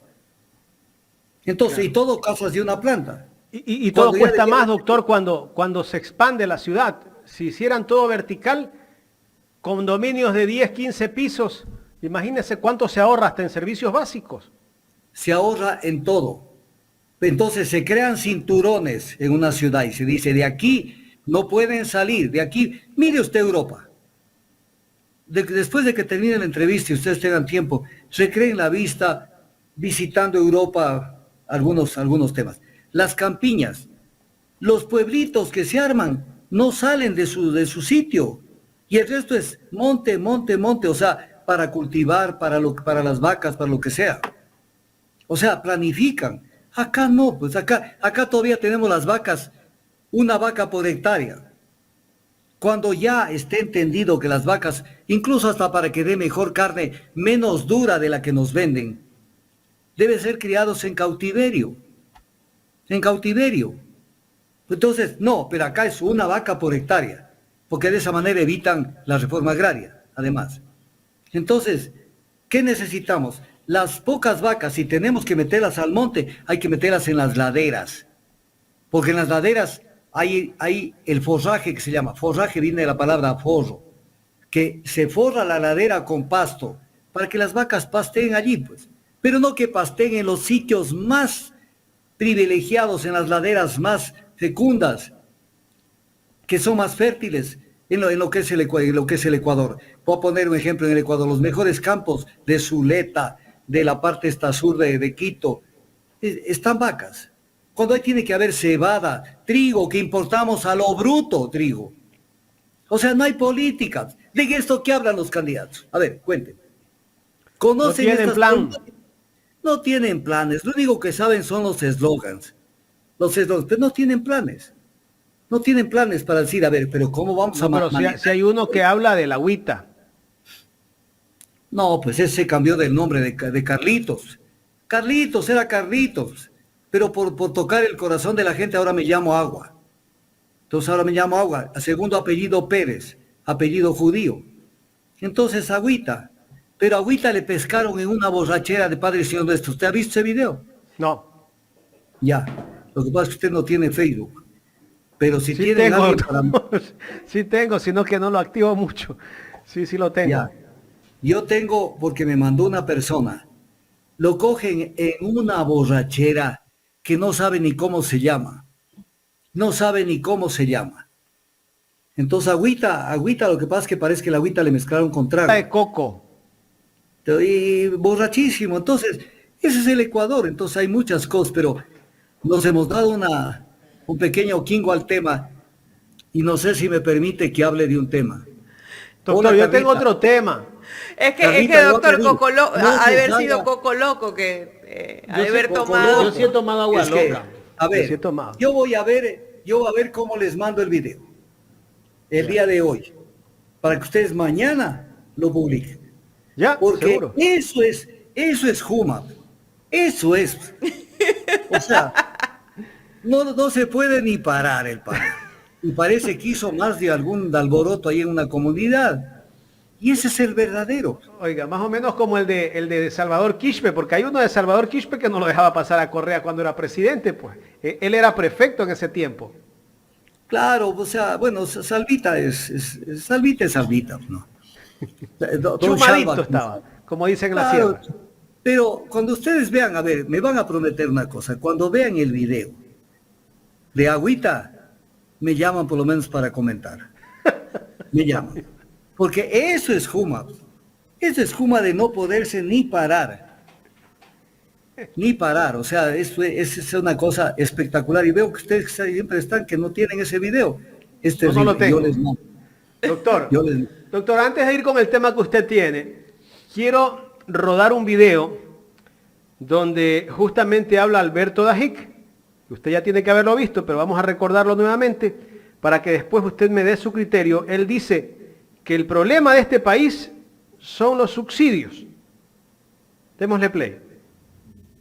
Los problemas más graves son la inmensa cantidad de subsidios que son absolutamente inviables que entrega el presupuesto. Alrededor de 10.000 millones de dólares. Sí. 10.000 millones de dólares. Hay 5.000 millones de dólares de subsidio a los combustibles que no van a los pobres, que se lo llevan contrabandistas, clases medias, medias altas. Hay un subsidio a los fondos de pensiones. 2.300 millones de dólares al Fondo de Invalidez, Vejez y Muertes de la Seguridad Social, que el Estado no tiene esa plata. Y 800 millones de dólares que van al Fondo de Pensiones de la Policía y de las Fuerzas Armadas, 300 y 500 respectivamente. Y bonos de pobreza, que por último son los únicos que sí van a los pobres y que se justificaría. Y no estoy contando el subsidio a la energía eléctrica allí. Bueno, esto configura una situación de una mega crisis fiscal. Yo me río cuando la gente dice que el gobierno no ejecuta. Ahí está, ha ejecutado 3%, 5%, 17%. Es parte, cuando la gente dice eso, de lo que yo sostengo, que el principal problema del Ecuador es que el Ecuador no entiende sus problemas. Supóngase que usted hace una reserva para irse a una maravillosa isla del Caribe en los carnavales. Tiene los pasajes, ya está todo programado. Y el momento de ejecutar las reservas no lo hace. Doctor, Dajic dice que el problema del país son los subsidios, que se van cerca de 10.000 millones de dólares. Le planteo una cosa. Quítele la imagen ya de Dajic, ya le conocía, voy a comentar, y póngale mejor a la de Carlita. A ver, Carlita. De esa manera nosotros controlamos que no se fugue. Exacto. Yo de no acuerdo. me fugo, doctor. Yo apoyo esa moción. Yo no me fugo. El anterior miércoles se fugó.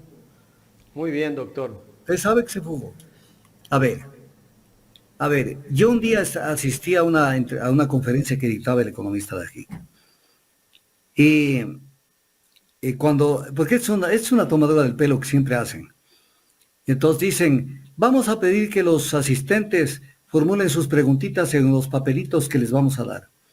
Entonces yo puse unas preguntitas, nunca las leyeron. Entonces obviamente yo me quedé ahí sentado y dije, es el show de toda la vida. Entonces las verdaderas preguntas no contestan. Segundo lugar, tiene una cantidad de islats ahí y voy a citar la primera. Dice, se gastan 5.000 millones en subsidio de los combustibles. No es cierto, y voy a explicar por qué. Se eroga 4.500 millones en comprar los combustibles. Pero no es que llegan los combustibles y se regalan. Porque si se regalarían, entonces el Estado subsidia en 4.500 millones de dólares. Sino que regresan y se venden. Se venden a un precio X, gasolina extra, gasolina, la otra, la Eco Plus, no sé qué, y la Super Premium. Y el diésel también, pues. Entonces, mentira, no sean mentirosos. Porque hay un subsidio, pero un subsidio que no es tal. Y voy a explicar por qué.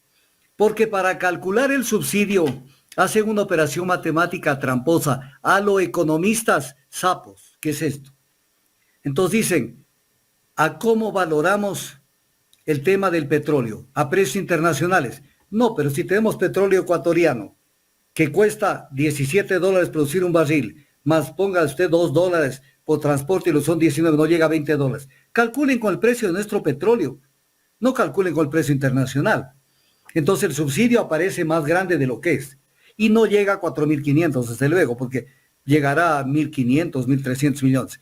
Pero ¿por qué no nos dices, Dajic, lo que les perdonaron al sector privado 4.500 millones de dólares en el gobierno de Moreno, y lo que le acabaron de perdonar hace poco tiempo como 800 millones de dólares al sector privado. ¿Y eso qué es? ¿Regalo? 638. ¿Qué es eso? ¿Regalo? ¿Qué es? O sea, eso sí no lo ves, ¿no? Eso que el Estado deja de recibir, no lo ves. Cuando bajaron el impuesto a la salida de divisas, ¿cuánto el Estado está dejando de recibir? Eso tampoco lo ves. Eso tampoco lo ves. El otro tema del seguro social, que hay ahí un dispendio más o menos. Claro, entonces, dejemos de subsidiar ese tema o dejemos de colaborar, que es mandato constitucional y mandato de la ley, aportar con el 40% del tema de salud. Entonces dejemos de hacerlo. Entonces jódase la población. Ese es el recetario neoliberal. El recetario neoliberal es sálvese quien pueda. Por favor, pongan ese título. Con el recetario neoliberal les vale un comino la gente. Sálvese quien pueda. El que pueda vivir, que viva. Ahora, si no pueden salvarse y hacen delincuencia, entonces hay que matarlos a tiros. Esa es la solución neoliberal. O sea, que cada quien vea por eso es que sale esa oleada de gente que sale al exterior migrando.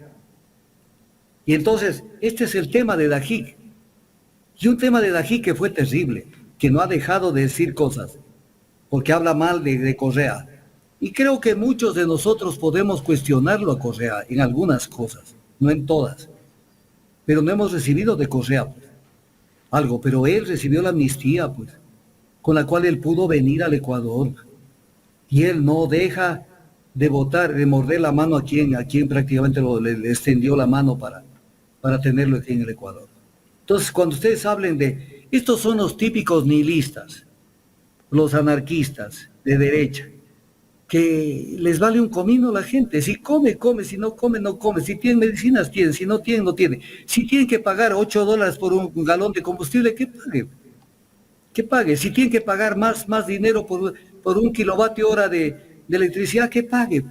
¿Por qué? Claro. Porque ellos sí tienen plata.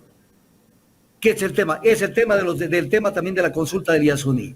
Entonces hay mucha gente como Sonnenhorner, con mucha gente que dice, bueno, que se suben los combustibles, por Dios, con la plata que tienen en paraísos fiscales. No se olvide que Galley Enterprises, de la familia Sonnenhorner, era una empresa creada en paraísos fiscales. Ellos tienen plata afuera.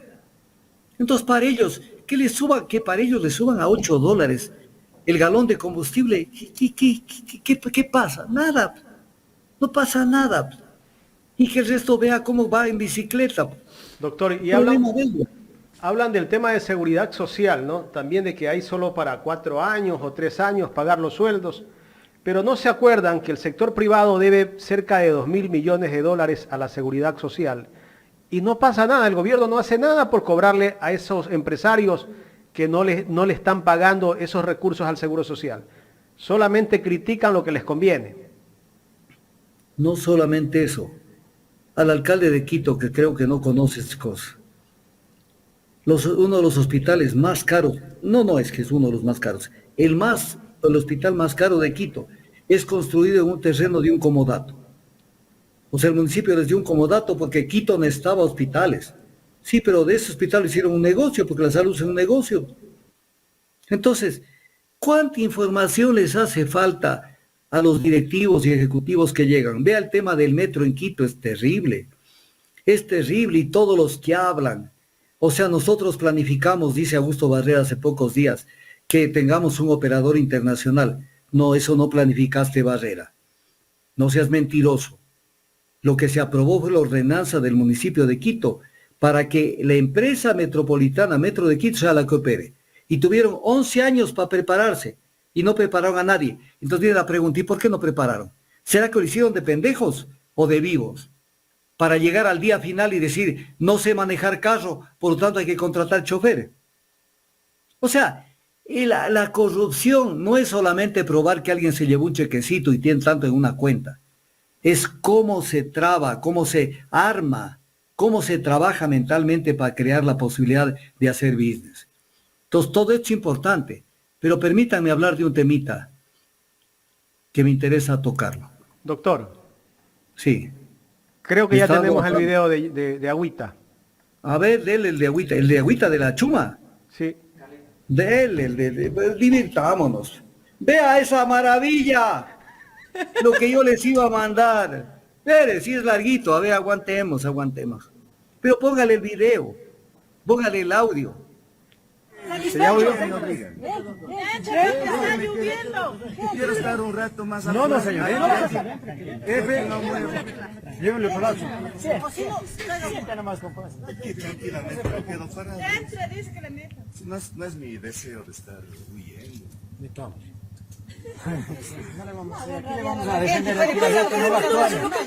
No le vamos. Por eso, metámosle.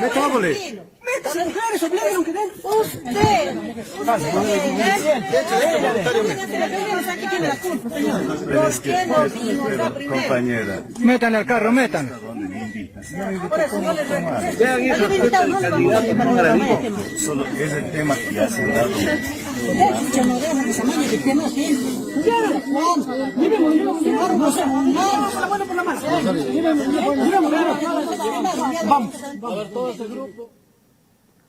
Vea usted. No, y ahí lo llevan, no cortarán. Pero parece, no sé, no comprendo bien. Él parece que quiere irse, ¿no? Métanlo y lo preso, detienen.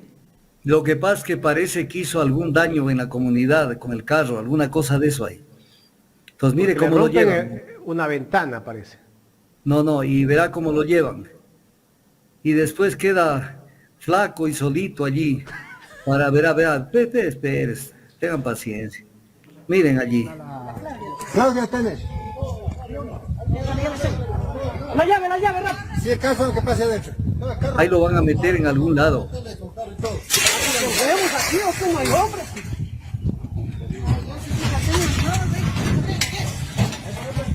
¿Hasta cuándo aquí tanta paciencia? Mamarrachos. ¿Usted se visto? Se pasó de copas, agüita. Agüita le dieron, pero mezcladito. Vea esa maravilla. A los John Lennon como hippie.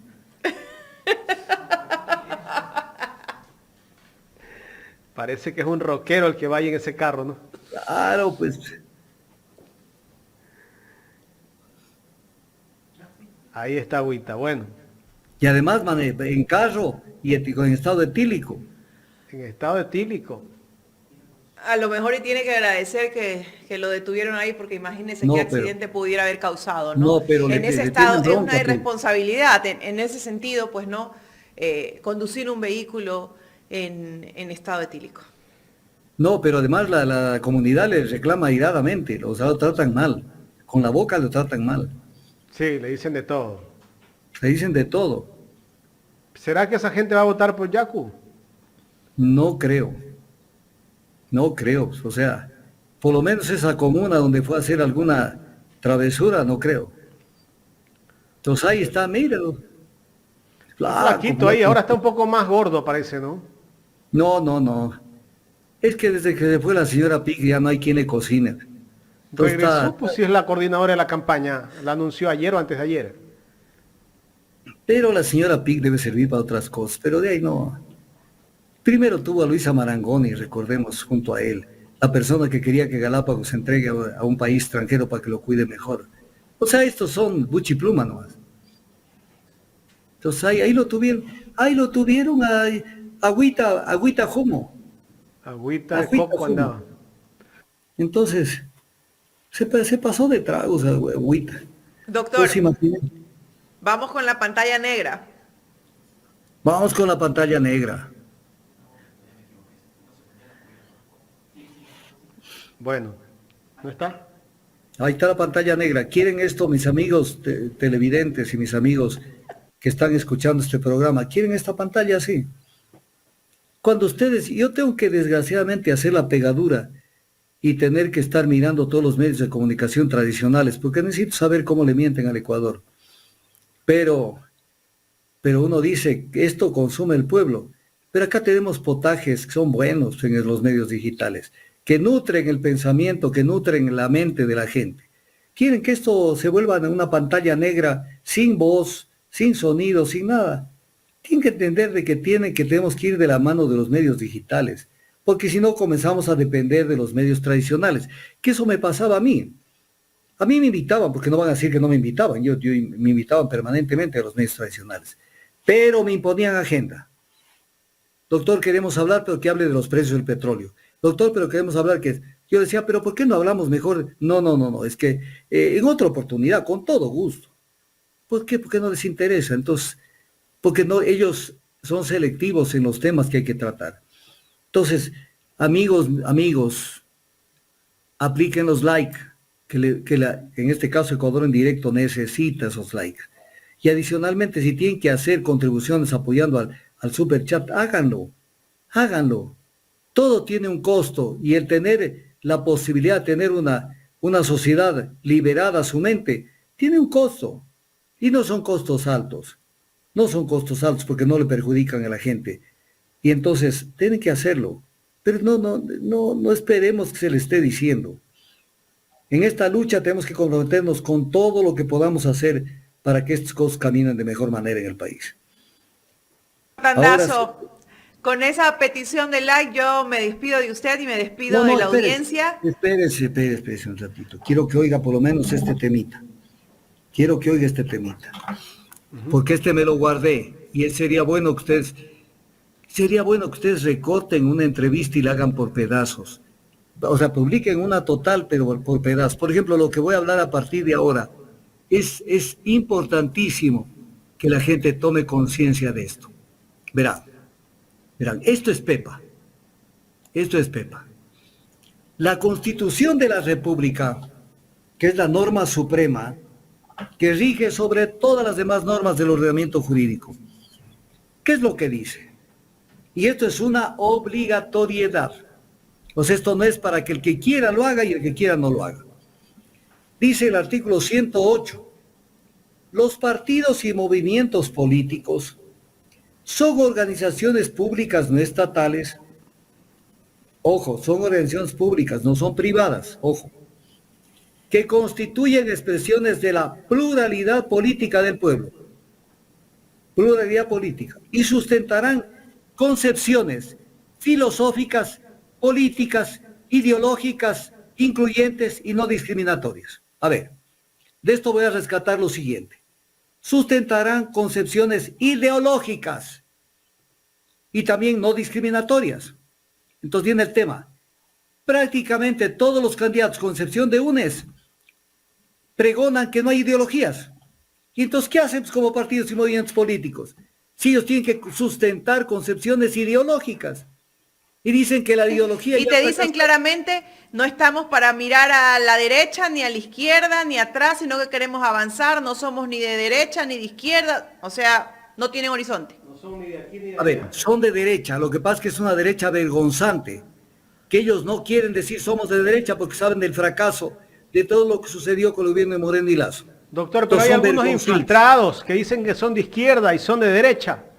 Son de derecha, siempre ha habido de derecha. Por eso yo decía, ponen las direccionales a la derecha, pero van a la izquierda, pero van a la derecha. Pero espérese un ratito. Artículo 109 de la Constitución de la República, el siguiente artículo. Los partidos políticos deberán presentar su declaración de principios ideológicos, programas de gobierno y etc. cosas. Deberán presentar su declaración de principios ideológicos. Entonces, ¿a dónde nos están llevando? Que tengamos partidos políticos que obligatoriamente, y aquí viene un llamado al Consejo Nacional Electoral de dos cosas, tienen que ellos presentar sus principios ideológicos a los que tienen que sujetarse.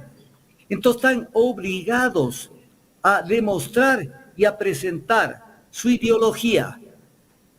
Primera. Segundo, son construidos en base a su concepción ideológica, incluso no discriminatoria.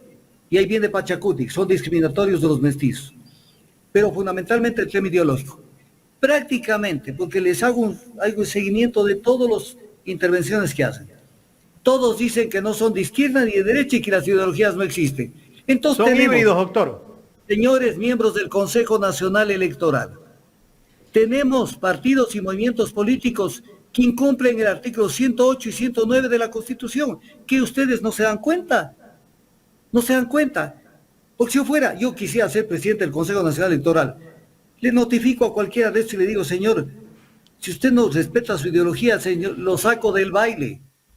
Lo saco del baile porque le están tomando el pelo al Ecuador. No es que yo yo inscribo, por ejemplo, un partido con el nombre Izquierda Democrática, izquierda, la palabra izquierda, y después hago lo que me da la gana y pacto con la derecha. Entonces pónganse, o es que es la viveza, disfrazarse de algo y en la práctica ser de otra manera. Entonces lo ideológico existe en primer lugar, porque lo ideológico no es que deja de existir, porque ellos digan que no existe lo ideológico. De lo ideológico estamos impregnados todos. Son distintas maneras de ver la sociedad, el Estado, cómo debe ser funcional el Estado. Para los unos, voy a poner un ejemplo para los neoliberales. Ellos propugnan el Estado mínimo. O sea que el que inunde y que prácticamente defina las condiciones de una sociedad, y el mercado y todo ello es la empresa privada, pues. Son diferentes formas de ver la ideología. Y los fines del Estado, la función del Estado en el proceso económico de la sociedad. Voy a poner un ejemplo. En el pasado teníamos empresas públicas de abastecimiento de productos de primera necesidad. Voy a poner un ejemplo en Provit. En Provit, que vendía productos de primera necesidad, arroz, atunes y una cantidad de cosas. Tiene que ver con la concepción ideológica sobre qué hacer con el ingreso, la responsabilidad social, el derecho a la propiedad. Entonces, ya no hay ideologías, sinvergüenzas. Lo que pasa son de derecha. Entonces quieren ocultar y le dicen, hay una candidata que le dijo en esta semana, la candidata ¿de quién fue? Jacome, ¿de quién es? Diana Jacome es de Topic. Dijo, yo no soy ni azul ni roja, soy amarillo, azul y roja. Anda con ese cuento a tu abuela. Tienes que decir cuál es tu ideología. ¿Cuál es tu ideología? De derecha, pues. ¿Qué te haces? Entonces, aquí viene este temita que lo he tratado en este último. Por ejemplo, ustedes deberían segmentarlo y publicarlo por aparte, las ideologías. Porque es una obligación constitucional. Porque si no, para el Consejo Nacional Electoral es una tomadura de pelo. Doctor, pero ¿qué hace el CNE en este caso? ¿No es el Naranja. obligado a controlar? No solamente esto, a ver, voy a denunciar un tema. Verá. Ahora el Consejo Nacional Electoral tiene subido a su página web un espacio que se llama Conozca su candidato. Entonces usted dice, yo quiero conocer mi candidato, porque ahí tengo que ver el plan de acción, el plan de gobierno, que es importante ver cómo le van a mentir, porque es bueno ver que si alguien dice voy a hacer esto y en la práctica no ha hecho, sino todo lo contrario, entonces decir, mira, tu plan de gobierno es un bluff. Pero viene el tema, cuando usted hace un clic, y ustedes pueden hacerlo, en un clic en Conozca a su candidato, aparecen los candidatos a la alcaldía y a la prefectura. Estamos en la candidatura de la presidencia. ¿Dónde están publicados los programas de gobierno? De ahora, de los candidatos a la presidencia, que no podían inscribirse si no presentaban el plan de gobierno.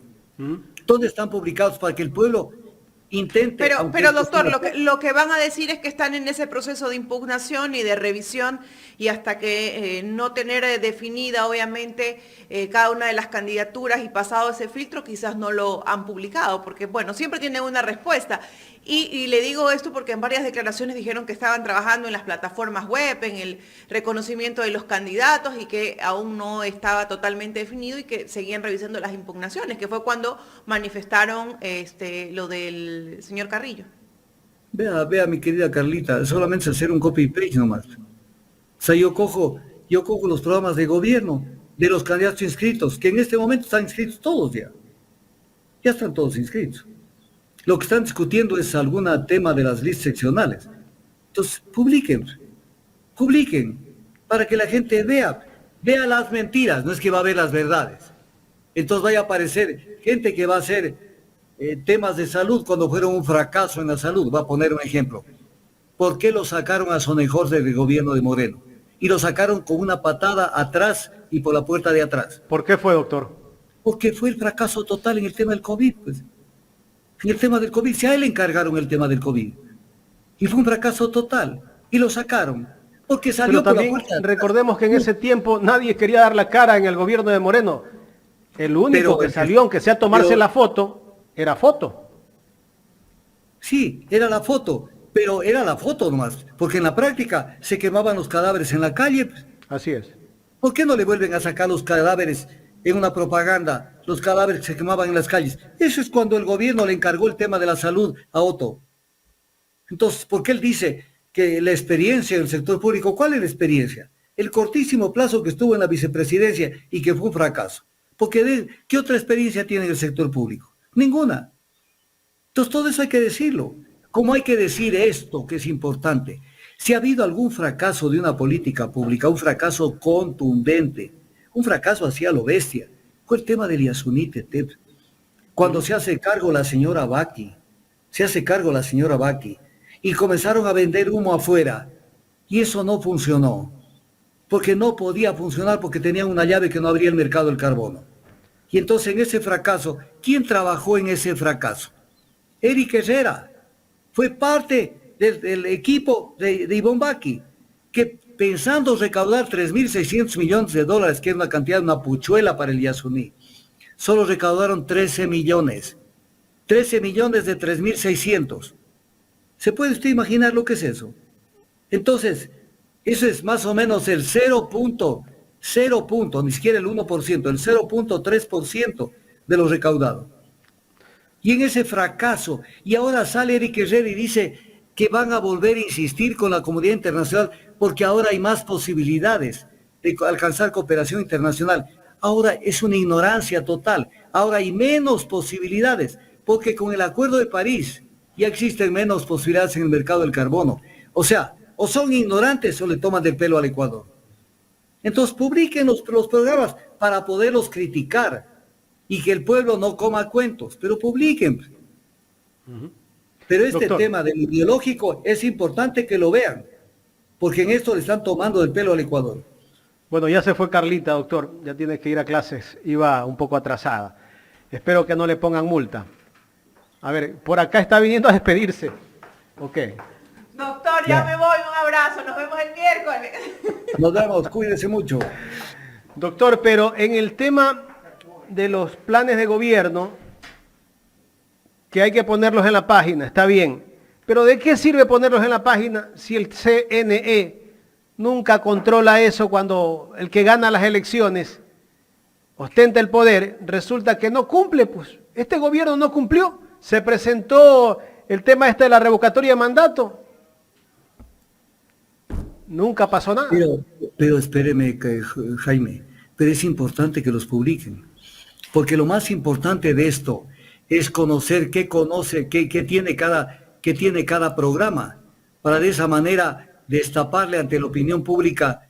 Por ejemplo, yo quiero ver en cada programa de gobierno qué piensan hacer con la deuda externa, con el impacto en el servicio de la deuda, el impacto en la economía. ¿Qué quieren hacer con la deuda interna, que es cada vez más creciente y más impaga? ¿Qué quieren hacer con los dos tipos de inversión, la extranjera y la nacional? ¿Qué quieren hacer con el crédito de proveedores que siempre lo han perjudicado al Ecuador con esta política de contratar créditos para que hagan la ejecución de obras empresas extranjeras? ¿Qué piensan de la discrecionalidad de la contratación pública? ¿Qué piensan de la planificación integral vinculante? ¿Qué piensan de la soberanía energética? ¿Qué piensan de la venta de empresas incautadas? ¿Qué piensan de la crisis financiera y económica de la ciudad social? Y así, o sea, es que hay que conocer para destaparles y decirles, este es un programa que está en la luna, pero que no aterriza en la realidad nacional, que no aterriza. Y además el pueblo tiene que conocer esos planes para que el que gane después decirle, señor, usted no cumplió y vamos con la revocatoria del mandato. Pero la revocatoria del mandato tiene que venir acompañada de protesta social, porque si no el Consejo Electoral no da paso a ninguna consulta popular. No da paso a ninguna consulta popular. Entonces, hacer país es un tema de todos los días y de estar pendiente y con los ojos abiertos. ¿Y por qué no da paso el CNE, doctor? Porque quieren que se convierta esta consulta en algo de solamente ver imágenes. Por ejemplo, verlo a Topi como un Robocop o como un hombre X, verlo al otro con la mejor foto de perfil y el otro. O sea, candidatos sin contenido. Si ellos mismos reconocen que son vacíos de contenido cuando dicen, no somos ni de izquierda ni de derecha. Pero, doctor... Eso lo dice la candidata, lo dicen todos, pero lo acaba de decir ayer la candidata de Topic. Yo veo a dos candidatos, el señor Pérez y el señor Villavicencio, y que a veces entro yo a sus cuentas de Twitter, ¿no? Todo lo que ellos hablan de los planes que tienen en caso de ser gobierno es persecución, denuncias, escándalos. Yo digo, ¿qué pueden hacer si llegan a ser gobierno en este país estos candidatos? Si solamente hablan de persecución, sería el país del escándalo nada más, porque solución no presentan para los temas económicos, para los temas de seguridad del país, no presentan. Sí, pero aquí quiero hacer notar una cosa, que la abordo yo en una entrevista con Javier Lasso que me hizo hace mucho tiempo y que está publicada en Facebook. Alguien me la publicó y yo la dejé allí porque me parece una buena entrevista, excelente entrevista que me hizo Javier Lasso en su momento. ¿Qué es lo que digo yo? Que un gobierno que entra no lo nombran juez del anterior gobierno. Esto no terminan de entender. Si el caso que le dijeron entre para que juzgue lo que hizo el anterior gobierno, eso es competencia de la Contraloría, de la Fiscalía, de cualquier órgano de control, y también es competencia de los ciudadanos, pero no del gobierno, del Ejecutivo.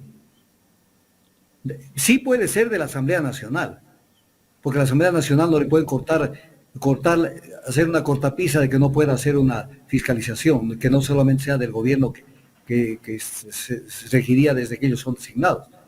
Pero el objetivo de un ejecutivo, vamos a poner un ejemplo que lo nombran a Juan Piguán presidente, él tiene que pensar que recibe, por ejemplo, va a poner un ejemplo concreto, recibo la refinería de Manabí del Arón y las condiciones en que está. Si ha habido alguna irregularidad, que tampoco es toda la contratación, no es toda, puede haber habido algo en una parte de la contratación. Pero eso se lo dejo a la Contraloría y se lo dejo a la Fiscalía, en el caso de que haya, no estoy aseverando. Pero yo tengo que caminar, pues, y decir, ¿qué hago con esta cuestión? Exacto. ¿La dejo o no hago nada? Claro. Entonces yo tengo que darle un proyecto de soberanía energética al Ecuador para que no tengamos que importar combustibles. Pero no puedo pasarme hablando 4 años en contra de lo que se hizo en el Aromo. Desgastar su tiempo. Y si ha habido algún perjuicio X, que no es de todo, como algún rato dijo Yacu Pérez, que se hicieron 1.500 millones de dólares suma, lo cual no es cierto, porque hay ahí el acueducto La Esperanza, y está el aplanamiento, las vías de acceso a los campamentos, está el licenciamiento que se contrató con 4 empresas de nivel internacional del más alto nivel. Entonces, que si ha habido algún tema mínimo, pues camine por cuerda separada, pero hay que seguir con el proyecto. Doctor, pero no, y eso no es competencia de ellos, pues. No es competencia, es competencia de los actores de la sociedad. Por ejemplo, decir, yo tengo que seguir diciendo lo que hizo el gobierno de Lasso, lo que hizo el gobierno de Moreno, lo que hicieron en materia de contratación pública, pero no del Ejecutivo. El Ejecutivo tiene que mirar para adelante. El Ejecutivo tiene que mirar para adelante, porque si no, va a estar mirando atrás y va a dejar de actuar. Y lo que recibe no lo puede dejar ahí botado. Mire lo que pasó con las refinerías Esmeraldas, que no quiero analizarlo en detalle porque es un tema muy largo. Pero doctor, el candidato Villavicencio solo habla de escándalos, acompañado con las cajas de resonancias que tiene este candidato y por ahí otro candidato más. Que todo lo que ellos, cuando se pronuncian de estos casos, ellos amplifican todo lo que dice el candidato. Yo no sé si tienen algún interés de que él sea presidente de la República, pero sin tener propuestas contundentes donde se hable de solucionar los problemas que tiene el país. Como usted dice, el tema de corrupción, lo que se haya dado o no se haya dado, para eso está la justicia, para eso está la Contraloría. ¿Qué tiene que hacer un candidato hablando tanto de escándalos? El candidato va a llegar y va a seguir hablando de eso, y va a estancarse el desarrollo del país y el crecimiento económico del país, que es lo que pasó con Moreno y lo que pasó. ¿Qué inauguró Moreno? A ver, ¿qué inauguró Moreno? ¿Y qué inauguró Lasso? Nada. Naranjas. O sea, 6 años de inmovilidad del sector público. Por eso tenemos un crecimiento enorme y desmedido del desempleo en el Ecuador. Entonces, esto hay que tenerlo claro. El que llega tiene que decir, a ver, si yo encuentro algo que no está bien y que está defectuoso, no es que tengo que decir esto está mal y lo voto, sino lo corrijo y sigo adelante. Y si tengo que no seguir con eso, tengo que explicarle al Ecuador por qué no. Voy a poner un ejemplo. Le critican al gobierno de Correa de que estuvo mal hecho el tema de la repotenciación de las refinerías de Esmeraldas. Y obviamente fue un trabajo inconcluso, y voy a explicar por qué es inconcluso. Porque ese trabajo tenía dos partes importantes. El uno era mejorar la capacidad de procesamiento. ¿Qué quería decir? Que estaba procesando menos petróleo las refinerías por deficiencias de las instalaciones. Y el segundo tema era mejorar la producción de derivados, de combustibles livianos, que es el gran problema que tiene la refinería. Entonces, en ese segundo tema no se abordó porque se hizo solamente la primera etapa. La primera etapa, mejorar la capacidad de procesamiento. Entregaron la refinería al gobierno de Moreno procesando 110,000 barriles diarios. Esa capacidad de procesamiento, que no estoy hablando de la calidad de los combustibles, esa se les cayó. ¿Quién dice algo sobre esto? ¿Quién dice algo? Se les cayó. Y eso está documentado en el balance energético, en todo, porque es nada más sacar calculadora, calcular y se ve que se cayó la capacidad de procesamiento. ¿Por qué se les cayó? Lo que se les cayó por ineficientes y porque no hicieron mantenimiento y porque no siguen trabajando. Pero terminaron seguramente culpando al otro, al anterior. No, es que siguen culpando al otro cuando recibieron capacidad de procesamiento al 100%. Al 100% de lo que se estaban procesando 175,000 barriles en el Ecuador. Hoy se están procesando 150,000 barriles. Comenzando por ahí. O sea, ya no se procesa todo porque se fue mermando la capacidad de procesamiento. Son datos que a mí no me los puede discutir nadie, porque yo estoy en los temas, yo no soy un improvisado. Pero en ese caso, y en otros casos que nosotros vemos, por decirle acá en Guayaquil, el Parque Samanes. El Parque Samanes no tiene mantenimiento. Resulta que todo se va deteriorando. Si usted no pinta una edificación cada cierto tiempo, pues se va a ver deteriorada, ¿no? Se van a ir dañando las cosas, como se lo utiliza el parque. A ver, y no hay el mantenimiento necesario. Todo lo que se destruye, culpan al otro. Repítame, por favor, este concepto de la pintura. ¿Qué es necesario pintar? La edificación de ciertas áreas del parque. Y de todo. Y de todo. Usted se puede imaginar, mi querido Jaime, que de un rato para otro, en algún momento, el mundo no tuviera pinturas. ¿Qué pasaría? A ver, imaginemos. Y no para el Parque Samanes, en general, para las nuevas construcciones, para las que se van deteriorando y hay que seguirlas dando una mano de pintura y todo. A ver, ¿qué pasaría? No tendríamos colorido en el mundo. Tendríamos colores opacos nada más. Segunda pregunta. ¿De dónde salen las pinturas? ¿Con qué se hacen las pinturas? Del petróleo. Y entonces, no, pero es que el petróleo hay que dejarlo bajo tierra. Y el petróleo es el excremento del diablo. Es lo peor. ¿De dónde sacaríamos para hacer llantas de los carros? A todos los que quieren andar en los carritos. ¿De dónde nos hacemos los lentes, doctor? No, las llantas. ¿No ve que las llantas, cuando recién salieron los carros se hacían de las plantaciones de caucho? Se hacía el caucho. Después se hizo ya el caucho sintético con el petróleo. Miles de millones de automotores de todo tipo tendrían que quedar separados. Ustedes pueden imaginar, a ver, imagínese usted, Jaime, ¿qué les pondrían como llantas? Porque un vehículo para trasladarse tiene que rodar. ¿Qué les pondrían? Hierro, algo para que dure, va destruyendo la calzada. La carretera. Madera, no resistiría el peso y se harían pedazos las llantas. ¿Qué les pondrían? Caucho, y el caucho viene del petróleo. Y así podemos analizar, o sea, los ignorantes que no entienden qué es el petróleo. Y como energético, peor, que no me voy a meter ahorita a hablar de eso. Como energético, insustituible por el precio. Entonces, mire todo esto. No dan mantenimiento, pero para dar mantenimiento, los asfaltos. ¿De dónde sale el asfalto? Del petróleo. Petróleo. Y si no tenemos asfalto nacional, tenemos que importar asfalto. Así es. Entonces, si cortamos el Yasuní, cero asfalto. Porque tenemos que cerrar la refinería de Esmeraldas también, y la de Santa Elena, y la de Chuchupimbi. Entonces, o sea, le toman del pelo todos los días al Ecuador. Pero bien hecho que se manden esta aventura de decir que hay que dejar el crudo bajo tierra. Porque se quedan de cuerpo entero, que son nihilistas y que están al servicio de un proyecto destructor del Ecuador. Del Ecuador. Lo quisiera ver al señor Pérez gobernando y que le aprueben esa consulta. ¿De dónde va a sacar recursos? ¿De dónde? No, del sector turístico, o sea, del 12 o 14% del IVA que le cobren a una hostería que vaya al Cajas. O sea, ¿se pueden comparar eso con lo que se Doctor, saca del ITT? del turismo en el estado que se encuentra el país, con la inseguridad que tenemos, ¿qué turismo podemos recibir? Pero es la tomadura del pelo a la que cae mucha gente. Entonces, ese es el gran problema. Es el gran problema que no lo entienden. No lo entienden al tema. Y si lo entienden, o sea, les vale un comino con tal de llegar. Lo que dice mucha gente, y lo dijo uno que iba a ser candidato y después ya no fue candidato. Dijo, actuaremos sobre la base de lo que el pueblo decida. No, pues tú tienes que decir, ¿estás de acuerdo con esto, con esto otro? Porque si no, después qué lindo, tu irresponsabilidad te daba lo mismo Chana que Juana. Y sale Sonnenhorst y dice, lo que pasa es que lo culpa a Correa y dice, es que esto fue mal armado y no le pusieron toda la intencionalidad, toda la fuerza, pero nosotros lo vamos a hacer. Oye, deja de ser pendejo. Primero tienes que analizar la normativa internacional. En su momento el protocolo de Kioto, las 3 fases del protocolo de Kioto, y luego la normativa del acuerdo conocer el acuerdo de París y la normativa. Cuando analices eso, verás si era un tema de buena voluntad o de mala voluntad. Doctor. Entonces, la ignorancia no puede convertirse en un plan de gobierno.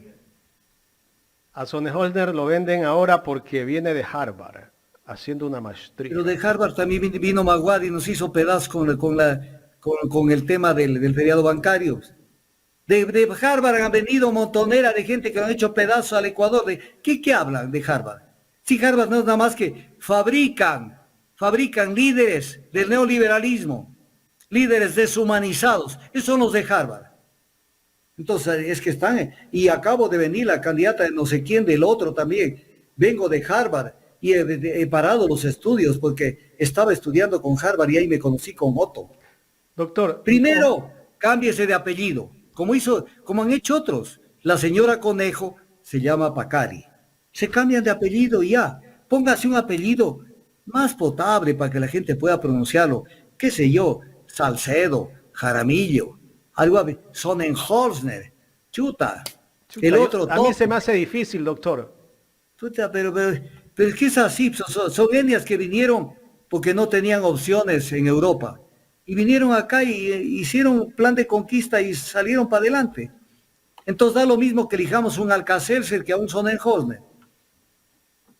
Doctor, Omar Novoa me dice que le pregunta a usted quiénes financian a esos ambientalistas, y por acá me escribe alguien más que me dice que hable del tema del arroz, dice Silveria Santander. Esas piladoras guardan el arroz para hacer el feriado, pero bueno, ya van a importar arroz, vamos a ver si todavía lo seguirán teniendo guardado. Claro, es que ese es el tema. El Estado no existió toda la vida. Entonces, desde que el ser humano comenzó a organizarse, épocas primigenias, él comenzó a tener un cierto tipo de organización tribal primero, después un poco más avanzado. Y luego desembocamos en lo que es el Estado. Pero el Estado es la organización que está llamada a conservar la paz social a través de la paz económica, a través de la paz jurídica, a través de crear una sociedad convivible. Entonces, todo esto hay que saber qué es el Estado. Entonces, el Estado tiene lo que se llama en el derecho administrativo. Acá se habla muy poco de eso. Los poderes de modalización del Estado. Modalización, que son el poder de regular, controlar y sancionar. Antes de ello, planificar, regular, controlar y sancionar. Entonces, al neoliberalismo no les interesa un Estado que regule, que controle y sancione, sino que a los actores privados hagan lo que les viene la regalada gana. Entonces, ¿cómo lo ven al Estado? Como el Estado mínimo, como el Estado que no debe existir más o menos. Y lo dicen desembosadamente algunos tratadistas, el Estado mínimo posible. Pero entonces el Estado tiene que proteger a los más débiles. El Estado está allí para no dejar que el pez más grande se coma al pez más chico. Para esto el Estado. Pero cuando pregonan la libertad absoluta, entonces ahí sí nos fregamos, porque entonces eso es nada más decir, estamos con aquellas especies que están más llamadas a supervivir, y no importa que se traguen a los menores, no importa que el pueblo se muera de hambre con tal de que coman y tengan viajes al exterior y tengan casas en Miami, departamentos en Miami y salgan por lo menos una vez al año a Europa. Entonces, eso es lo que ellos viven. Ellos no tienen los problemas acuciantes que tiene la sociedad. No hay el principio de solidaridad con la gente. Eso, solidaridad, y también que se lo llama modernamente subsidiariedad. Ese principio no existe para ellos. Doctor, no existe. Pero si cuando hablamos del tema subsidio, como lo dijo Dajik, que los problemas de este país graves son los subsidios, pero no dice que hace poco la banca y los grandes empresarios están pidiendo, me imagino ahora que el presidente de la República no tiene asamblea, seguramente les va a dar ese incentivo tributario, pero que al final es un subsidio para los grandes banqueros y los grandes empresarios, porque tienen créditos en el exterior y hay que ayudarlos. Pero a la gente de la entrada de la 8, ¿cuándo le ayudan? Claro, pero hablando del arroz, el Estado está para... Lo dice la Constitución, pues, o sea, lo dice la Constitución. O sea, un país que no regule precios, lo está lanzando al pueblo a que le vendan las cosas al precio que les dé la regalada gana, pues. Entonces, cuando el Estado se tapa los ojos, los oídos, y no quiere ver el mercado, que ese es el neoliberalismo puro, estamos fregados. Entonces, que el arroz trepó a lo bestia, con solo la posibilidad de que venga el fenómeno del niño. No porque ya llegó el fenómeno del niño, porque incluso hay arroz almacenado, y ya le tiraron el precio arriba. Está escondido el arroz para mí, doctor. Está escondido. Entonces, los grandes piladores lo tienen escondido. Pero viene el tema. ¿Dónde está la inteligencia? La inteligencia como actividad policíaca. Para decir, como se hacía en el pasado, pero un poco más lejano, que llegaba un intendente, hacía abrir una bodega y decía que hay quintales de arroz, que están embodegados, están especulando, están haciendo especulación. Y cogían e incautaban todo eso. Entonces, ¿dónde están las autoridades? ¿Cómo tocan esos intereses? Porque la solución está en importar arroz para dejarlos con el arroz ahí dentro en las bodegas. Pero no solamente es la solución es también descubrir aquellos que trafican con el hambre del pueblo. Entonces, cuando le tiran los precios de algún producto porque les da la regalada gana hacia arriba, pues también hay que hacer que actúen. Imagínese, mi querido Jaime, el Ecuador tiene por mandato constitucional y porque existe, vea este nombre, hasta el nombre es ampuloso, Superintendencia de Control de Poder del Mercado. ¿Funciona? En el tema del arroz, ahí está. ¿Para qué sirve la Superintendencia de Control de Poder del Mercado? Para investigar estos casos. Y tenemos la ley de control del mercado. ¿Para qué sirve? Para nada. ¿Qué controlan? Y lo más de Ripley en esto, que el precio del arroz subió, está como a 60, 62, 63, 75 o 65, bueno. Pero resulta que al agricultor, esa gente que tiene el arroz, le pagó a $30, pues. Porque el pobre agricultor va al pilador y le dice, voy a hacer una cosechita, necesito $5,000. El pilador, como sabe que ese producto viene directo a su piladora y ya viene con un precio, dependiendo cómo esté el precio en esos días, ya sabe que tiene que comprárselo a 28, a 30, y ese pobre agricultor se lo entrega a ese precio aunque pierda. Eso pasa en este país. Ahí no está el banco de fomento, ahí no está el gobierno para decir vamos a darle créditos a los agricultores para que ellos vendan su cosecha, o el gobierno debería comprar las cosechas.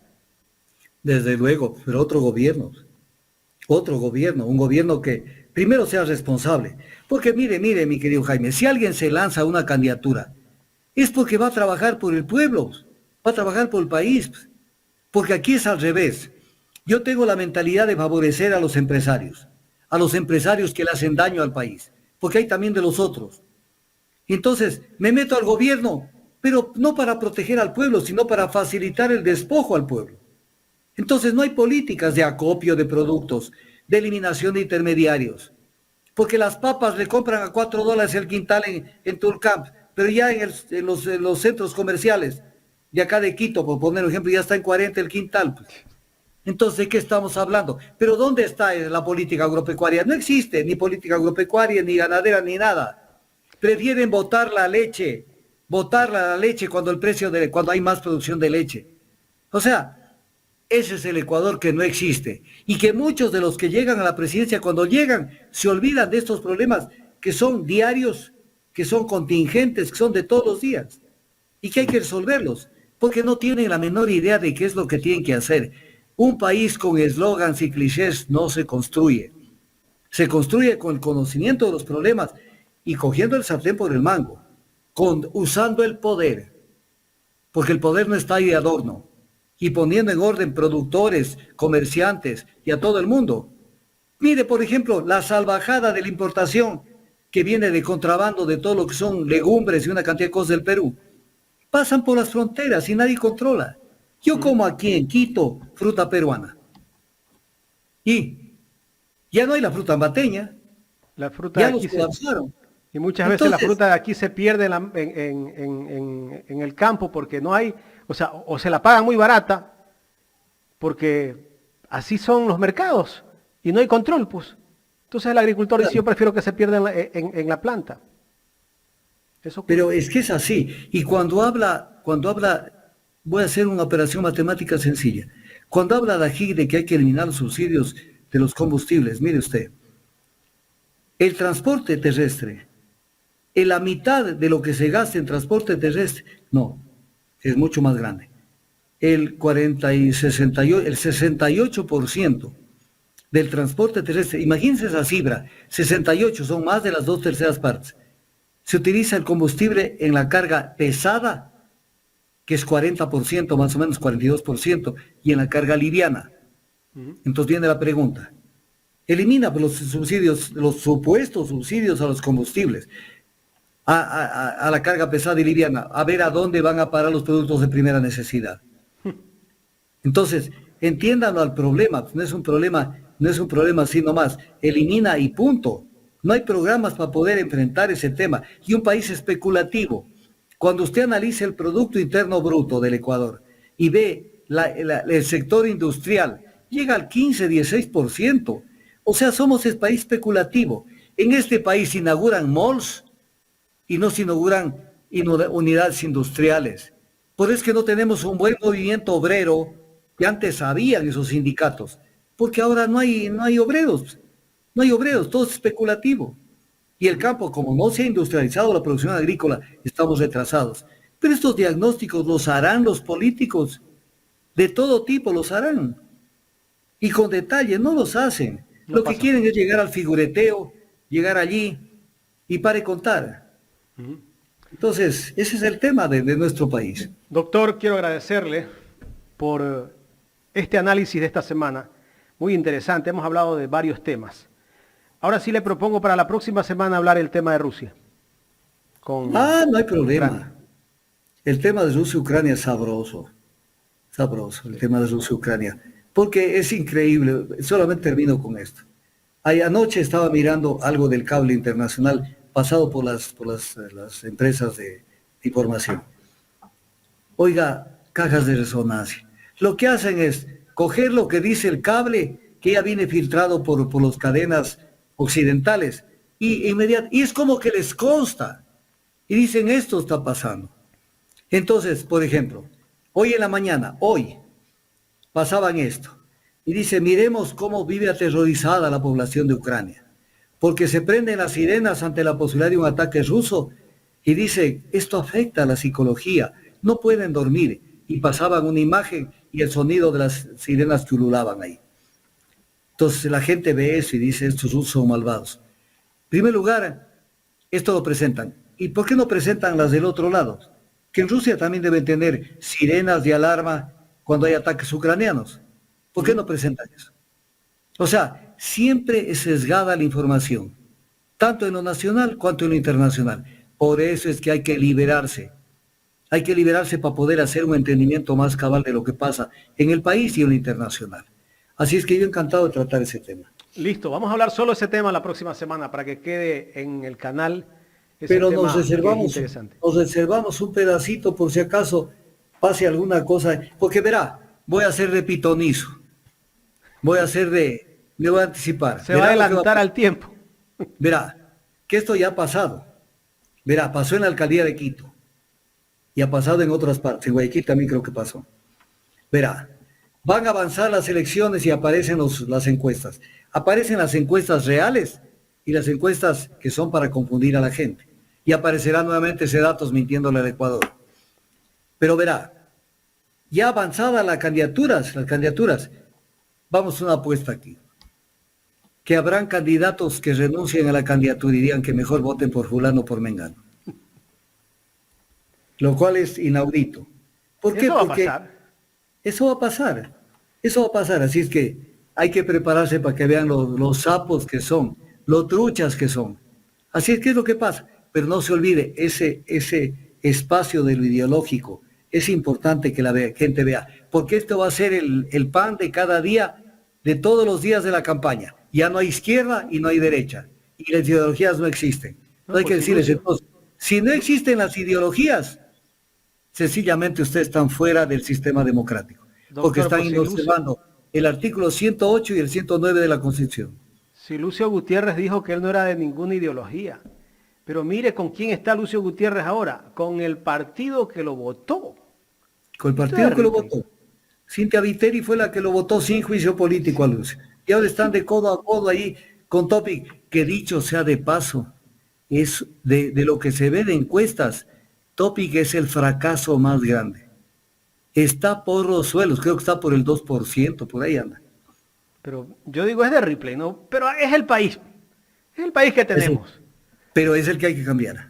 Hay que cambiarlo y hay que orientar. ¿Cómo? Destapándoles la careta a todos los que le mienten al Ecuador. Entonces Así todo es, esto lo vamos a tratar. Pero esa separata de lo ideológico, es importante que la gente haga carne de eso. Para que cada vez que aparezca un candidato decir, yo no soy de izquierda ni de derecha, anda. Lo que pasa es que eres vergonzante, porque sabes que la derecha ha sido un fracaso, entonces quieres dar esa imagen, no soy ni de aquí ni de allá, como la India María, pero entonces estás observando la Constitución, y el CNE debería, esas entrevistas, debería bloquearlas, y decir, señor, entonces, ¿dónde están los principios ideológicos? ¿O es que le presentaron los planes de trabajo sin principios ideológicos? Así es. Es que es fácil quitarles la careta. Al mentiroso, el mentiroso tiene patitas cortas. Porque por más que corra, usted lo alcanza con 3 trancadas, lo alcanza y le dice, ve, no mientas. Entonces ahí tenemos los que se avergüenzan de ser de la derecha, que ahora dicen que son híbridos. O sea, no son ni de aquí ni de allá. Tenemos más o menos... Con energía y con gasolina. Claro, tenemos Indias Marías en prácticamente 6 candidaturas. Indias Marías. Ni de aquí ni de allá. Doctor, un abrazo. Chao, que estén bien. Un gusto saludarlos. Que Dios los bendiga. El doctor Augusto Tandazo en el análisis de esta